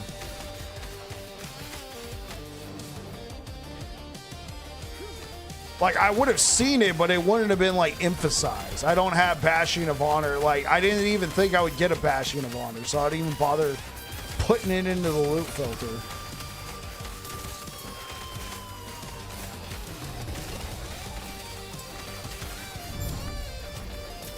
Fingers crossed. Yeah, fingers crossed that bike wasn't, you know, blabbing. Well, I mean, what do you guys expect? You tune in to watch a guy who calls himself Babbling Bike, all right? Okay? It's in the name. You guys know what to expect. Be right back.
I would still have the Bastion for popping into the egg with no OP. Yeah, that's true.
Come on.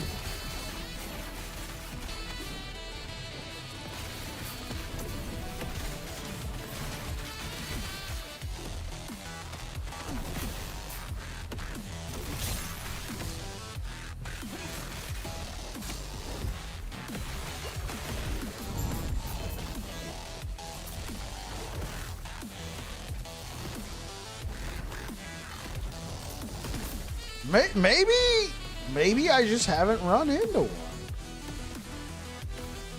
It is possible. It is possible that I just got really unlucky.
could do that.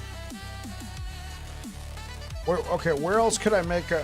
Here, let's just wear this right now.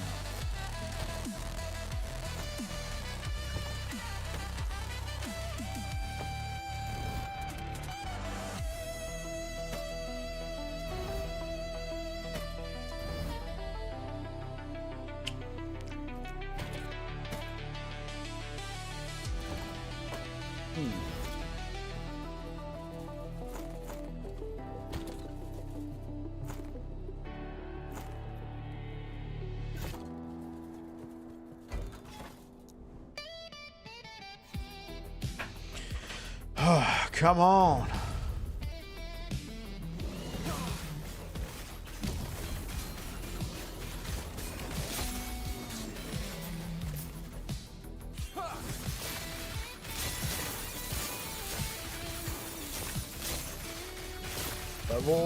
Almost level 76.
Oh.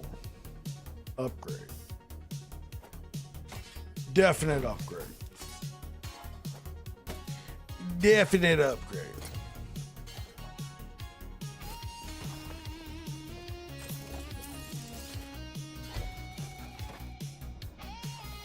Come on. I think you're right, Criskin. I think it just literally has not spawned another Harbinger. And I just haven't found one. And now it's got me like second guessing myself.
Thanks for the likes over on YouTube, guys. All right.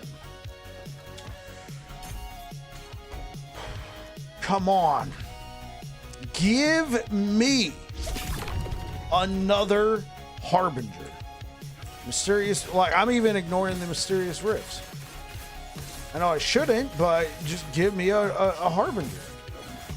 How hard is this gotta be, game? Harbinger. Harbinger.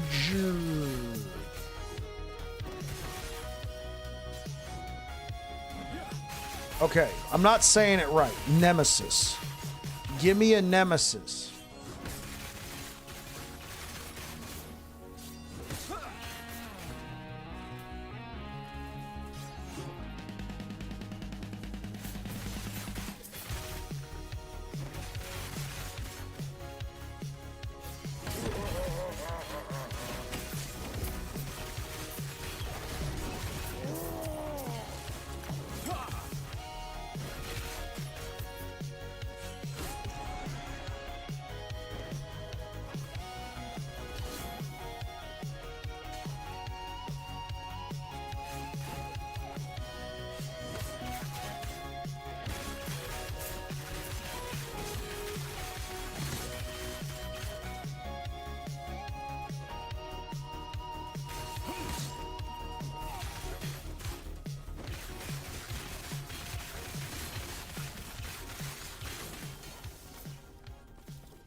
Volcanus. I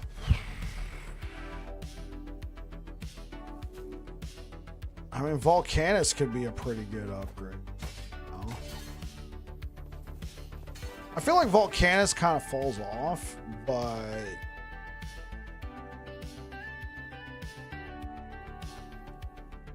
okay, so it's got 90 plus 50. It's going to be more than this. Plus but we leech only the fire damage.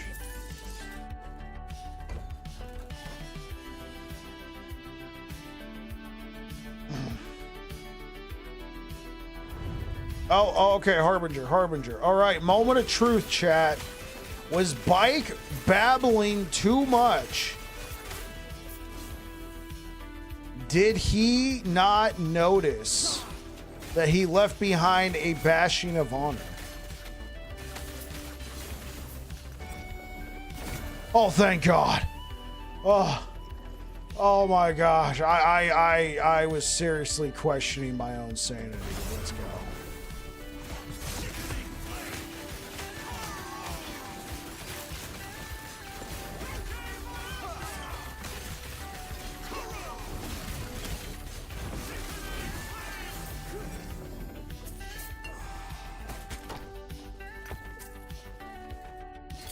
Okay. What are we losing? We're losing a decent amount of resistances.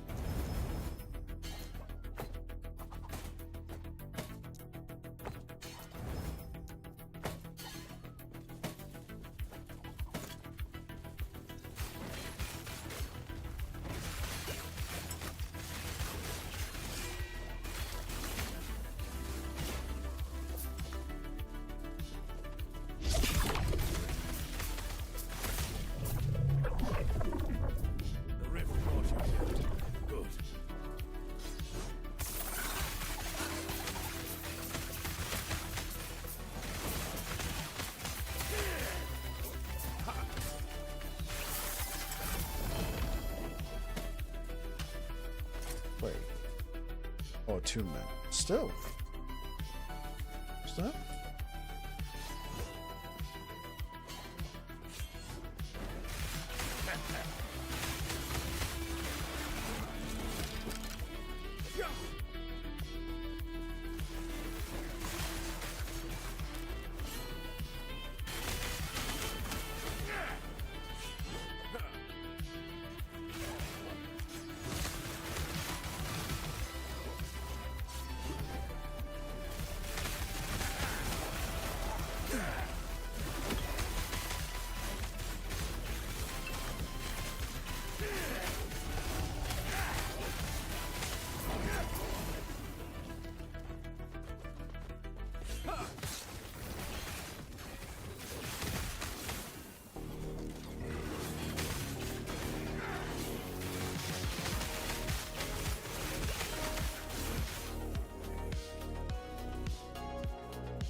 Heading to bed? Yo, catch you later, bro.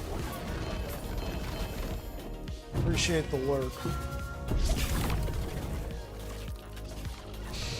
If I don't see you, Air Dragon, have a great weekend, brother.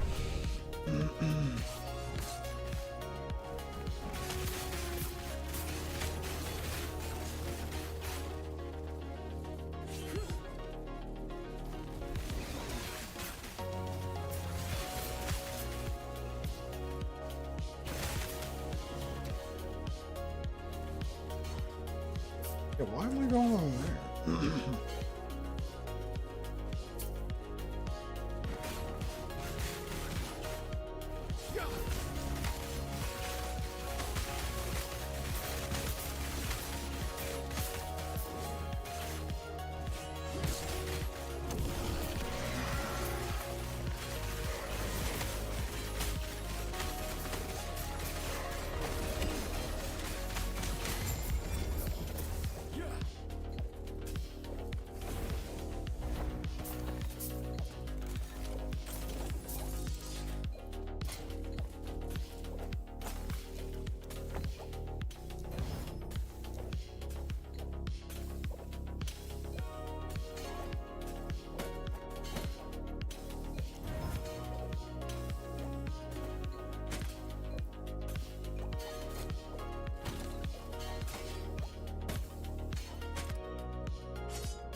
Level 77.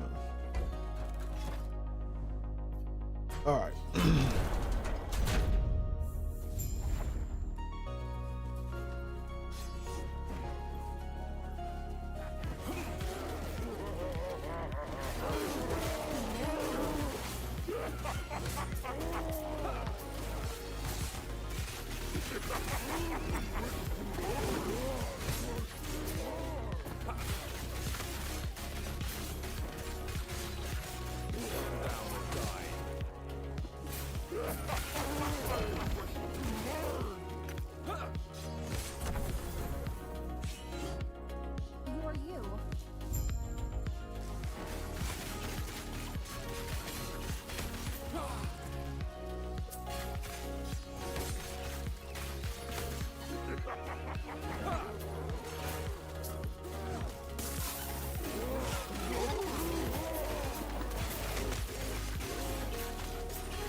Here the hell.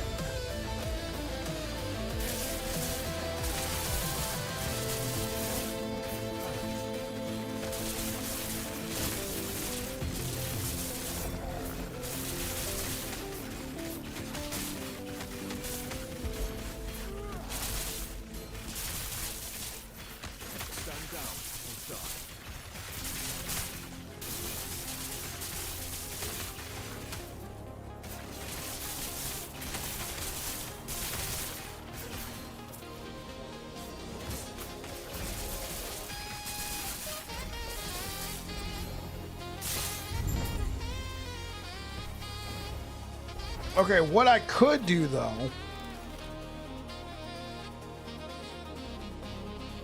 We're gonna do it. We're gonna do it. Let's try and get this fire damage up. 88's not bad. 84. 74. No, please go back. 85. 73, please don't screw me! 88, alright. Well, we're gonna have to settle for that.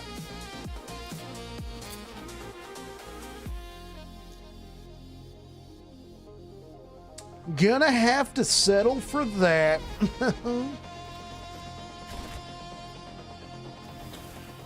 Wait, what level?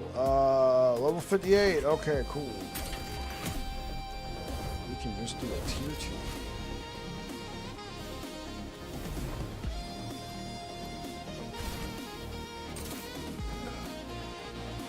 Spin around for a little bit, get a couple of these guys going. Wait, are we gonna get all axes here? Oh my god. Others.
Let's do it. Y'all ready for this?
Empowered monoliths have been unlocked.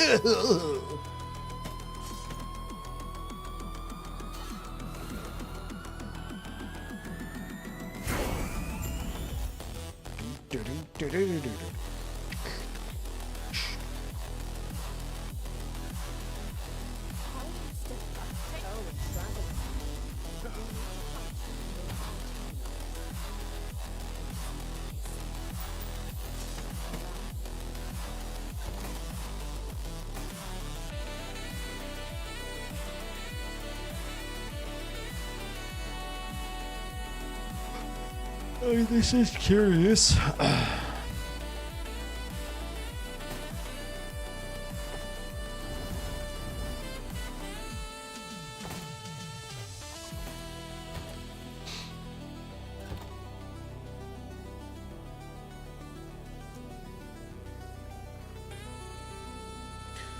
Oh, so he has both the physical fire. Oh, he has both physical and fire tag. How much of a damage bump would this be? Okay, if we went for this, we'd probably have to take some points out of this, which I don't want to.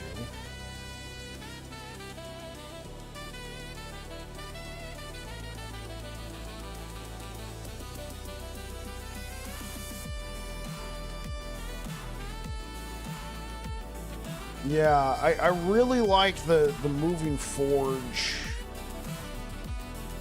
Now, what we could do, put a point into reckless spin and then take 2 points out.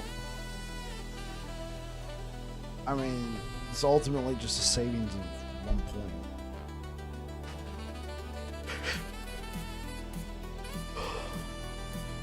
We could take some points out of Whirling Steel. I don't want to give up Moving Forge. But this does look rather interesting.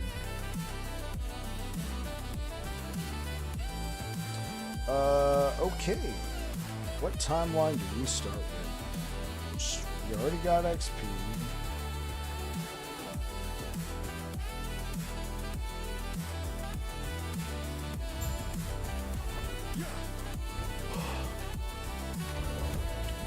We're going home to the Black Sun.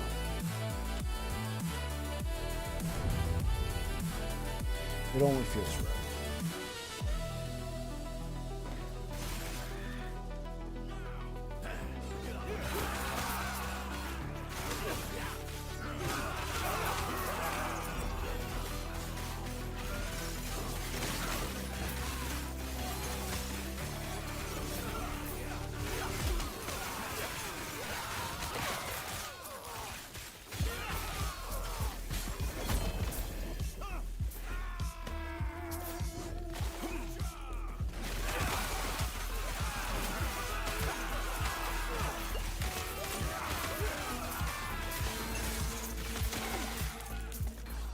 Does he yet? No, not yet, Savicus. How you doing, bro? You still on vacation?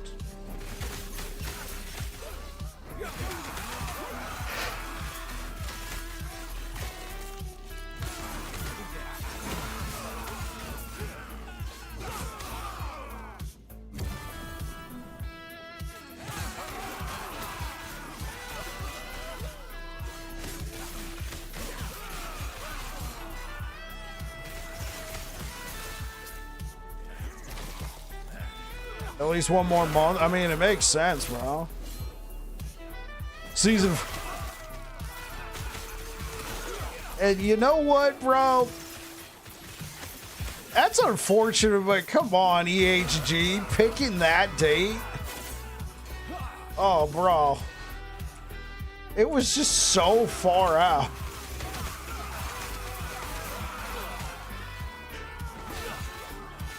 Though, I mean, it's in the middle of spring break, so I could see why they would be interested in that. Yeah, no, they've avoided, like, yeah, you're right. They've avoided that area of time, so to speak, quite well.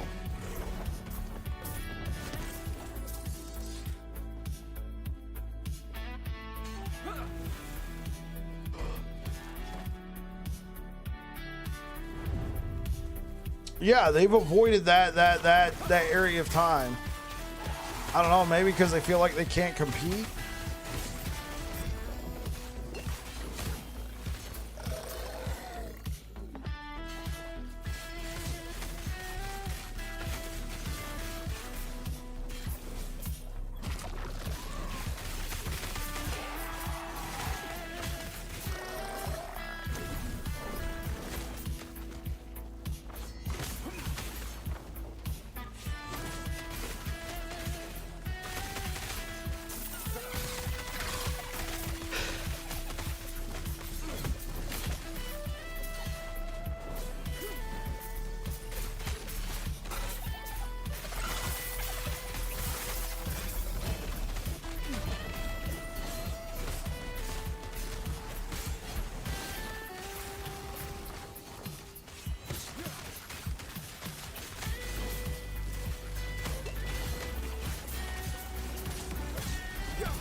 Plenty of indie games? Yeah.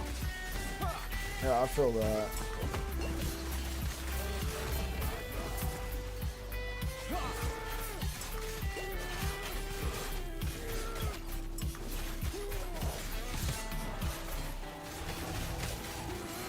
Well, now we got a conundrum.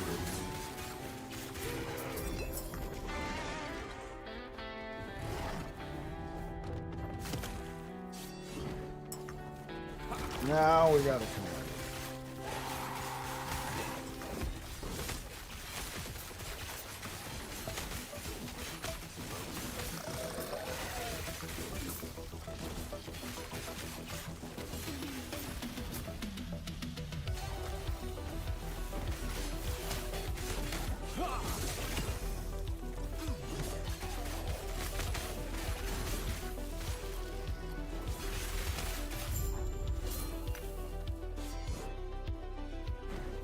Man, I shouldn't have gone in on this train, bro. Because look, even Homie lost the ability to leech. Been a pretty solid year for games. I just pray EHG cooks with season 4 like they did with season 2. Yeah, true. We need them to stand out. Agreed, Chizzy.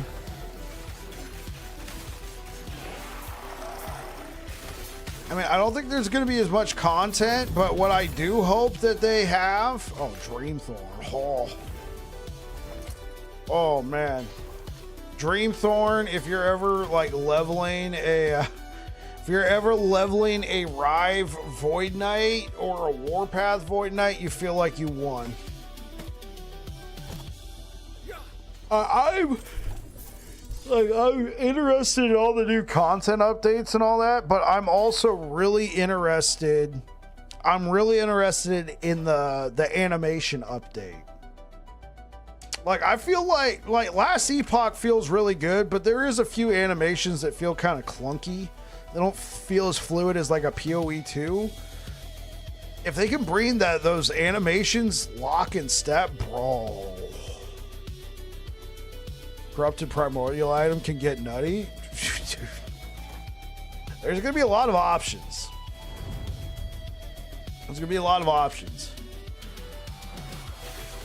Still kind of skatey. Yeah, it kind of has that skatey feel. And I'm not saying there's anything wrong with it, but like it's like it's kind of like Homie, like I know Homie kind of looks around and stuff, but it's like if he needs to fight anything, it's very blocky. Yeah.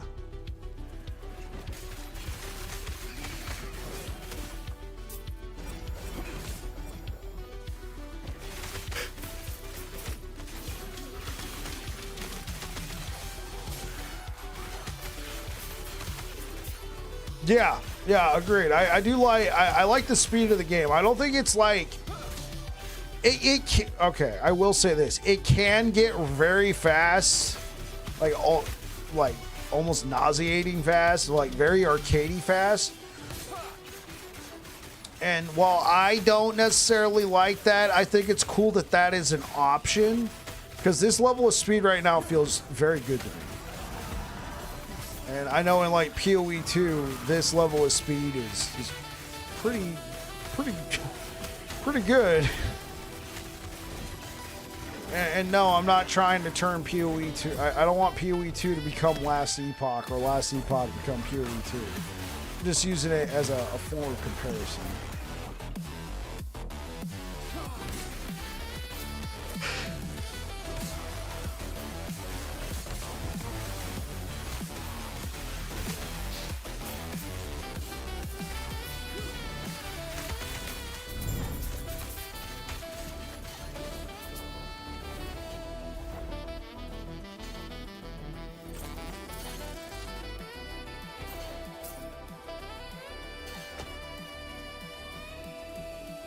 Shattered Dreams? What's Shattered Dreams? Do you mean like Shattered Worlds? The relic? I know of Shattered Chains and Shattered Worlds. I don't think I've heard. Oh, okay, it's Worlds.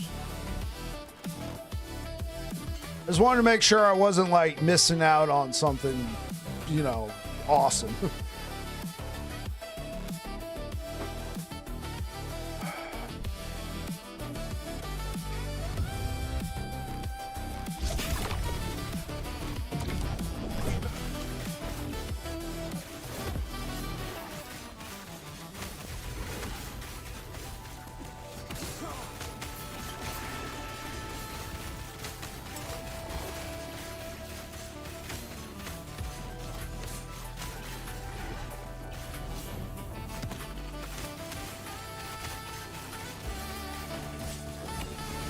Gold Dust? I remember that guy.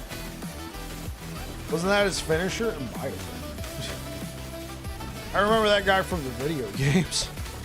I don't think I actually... I don't think I had actually ever seen Gold Dust. And, like... He was WWF, right? Because growing up, we had WCW.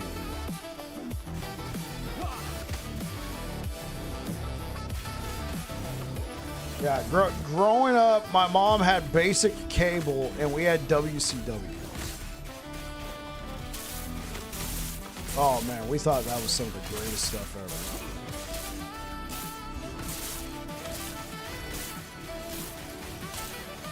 ever. Of the late 90s? Yeah. I remember when Hulk Hogan turned heel. And NWO got introduced, bro. It's like, Hogan? No, you're one of the good guys, man. I will say this, bro. He pulled that look off. Very nice. All right, that dude pulled off the biker look really well.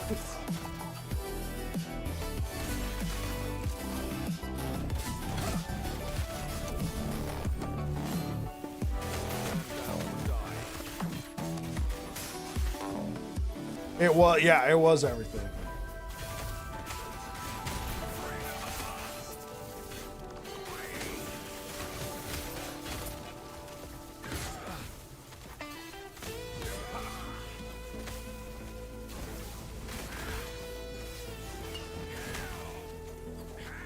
Dude, sit still, you freaking hamster.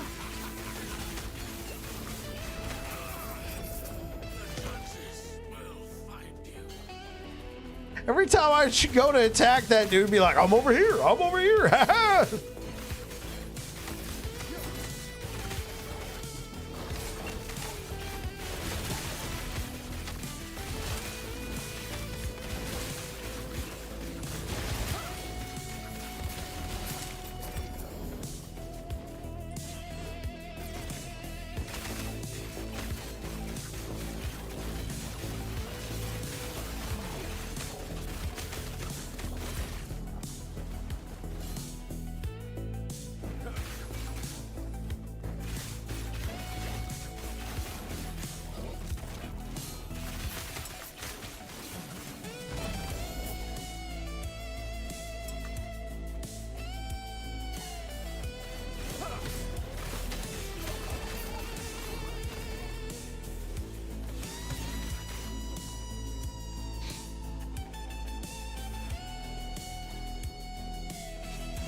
Okay, so if I take the points out of Cyclone of War, we'll lose the crit, but we can convert this to fire. Oh.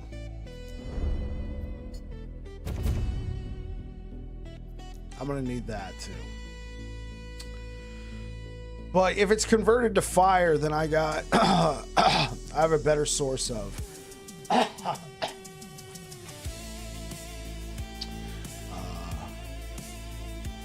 Oh, then I'm gonna definitely want to take that.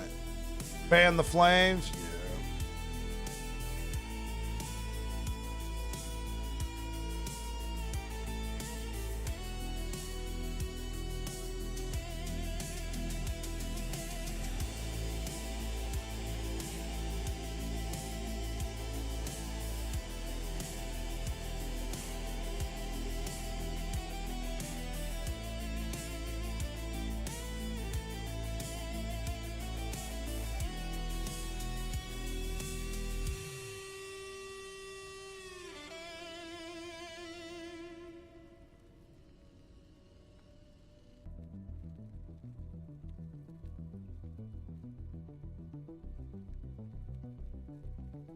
It doesn't look like Colossus can, if you change this over to fire damage, it doesn't look like it gets converted to like fire pen. That stinks.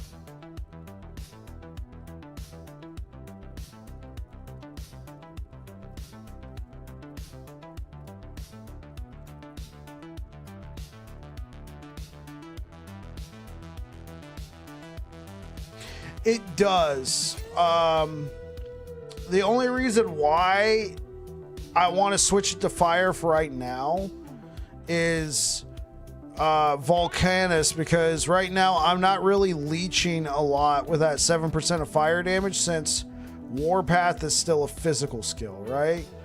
Like we are doing the fire melee, but it doesn't really seem to be leeching too much. I think if I convert Warpath to fire damage, I'll have a good source of leech, and then I could try and work on getting an exalted sword.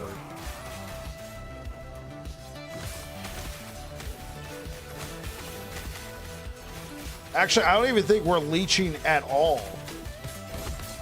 It doesn't look like we're leeching at all, which is disappointing.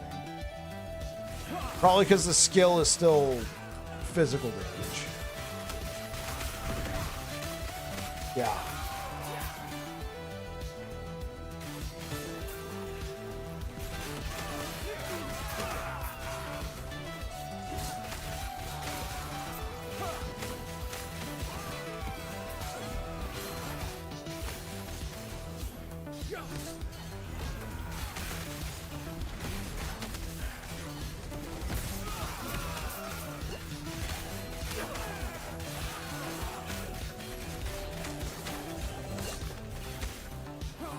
Honestly, I should just try and get a different sword than Volcanus. Because like I'm gonna lose the Colossus pin.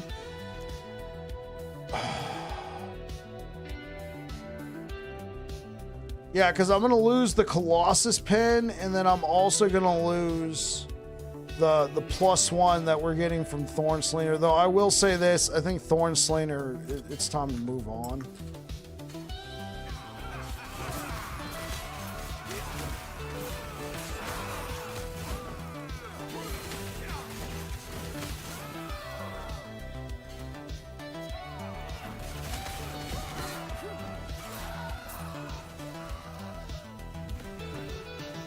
Okay, best of luck there, Chizzy.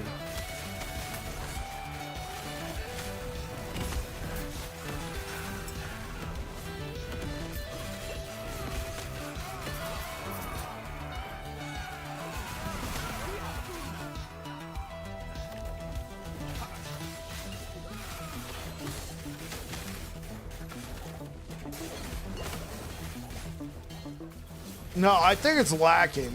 Like, the thing is, I found this while leveling, and I think that's where it's good. I think it's good as a low-level unique.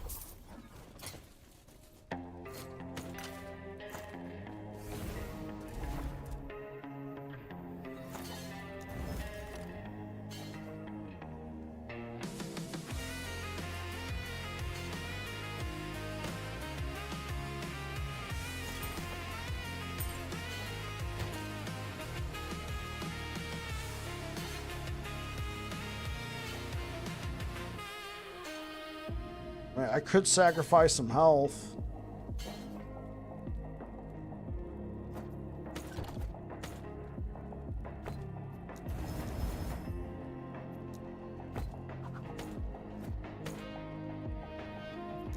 Hold up. Do I have levels to Warpath?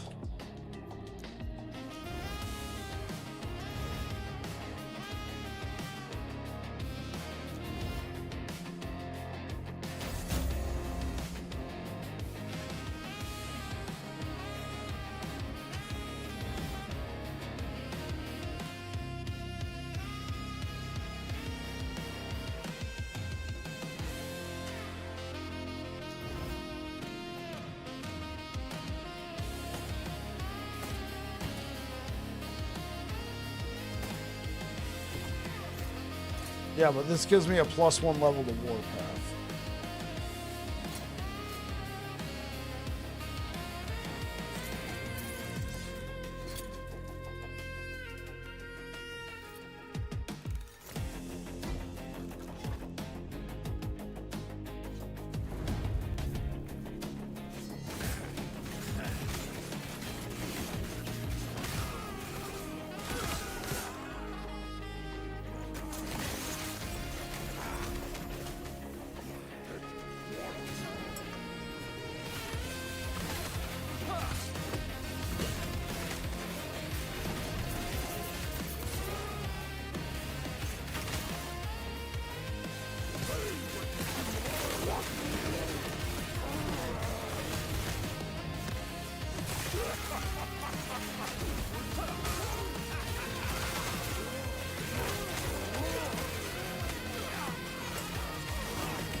Oh, I have no mana read.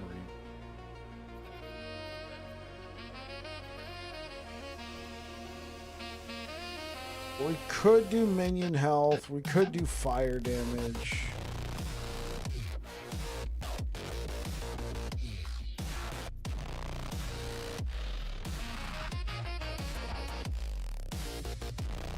Yeah, I don't really know if I want to do fire damage. I think I want to keep this build physical, so... yeah, because mana regen would be really good. What I want to do is I want to seal this. Okay, hold up. Do I have anything?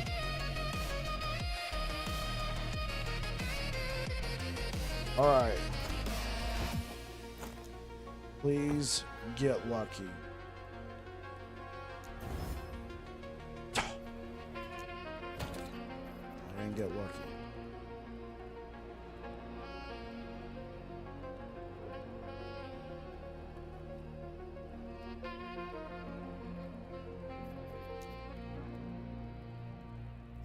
Oh my god.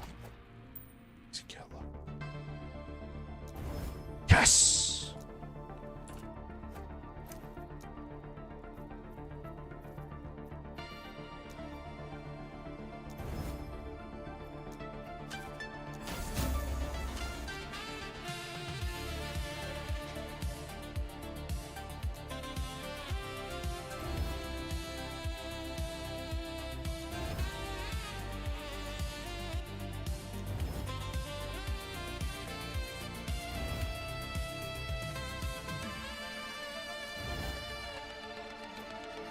Still. Yeah, it sucks that we lose the movement speed and the +1 to physical skills, but oh well.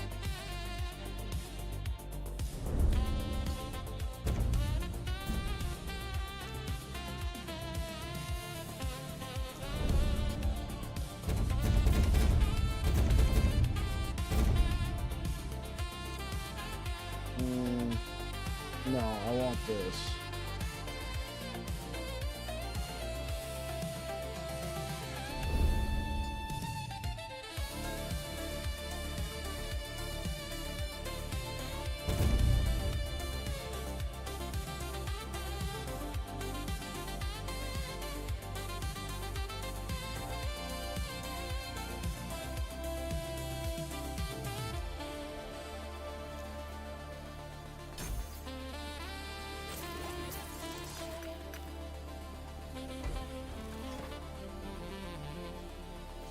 Just spent 32 keystones in 10 minutes. I thought I had a lot, but man, they burn quick. Yeah, that's true. They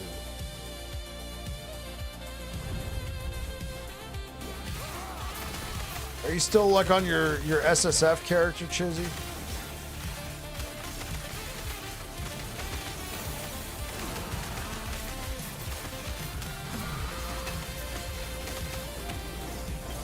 Oh, okay, yeah. So especially.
Well, the T7 strength and T5 damage while channeling code of an erased, though. So if I want to switch to Warpath, I have a relic. Doesn't do. Yeah, true, it doesn't.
Jeez.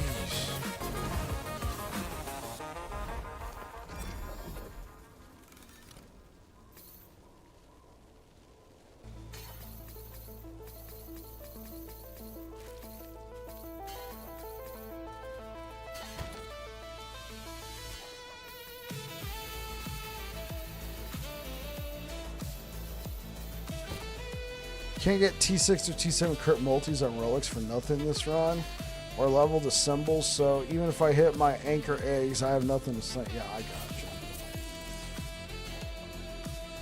you. Okay.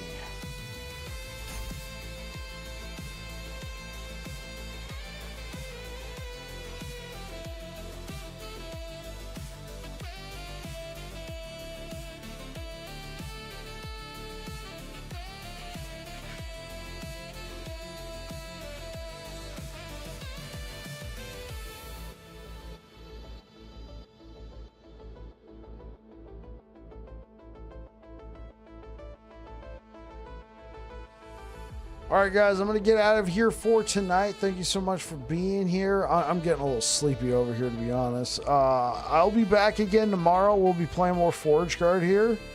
I'm really liking the build. I think I get a good idea of what I want the leveling guide to look like. I'm going to push the build a little bit further, see like how viable it is.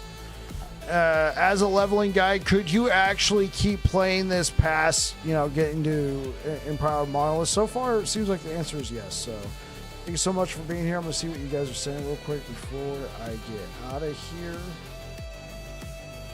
Yo, have a good one, bite. Yo, Chizzy, thank you so much for being here. Savicus, thank you so much for being here. Chriskin, thank you so much for being here. Anyway, you guys take care. Say hi to Basil for me. Peace out. All right. YouTube, thank you so much for being here, guys. Appreciate the likes, and hopefully I'll see you guys again tomorrow.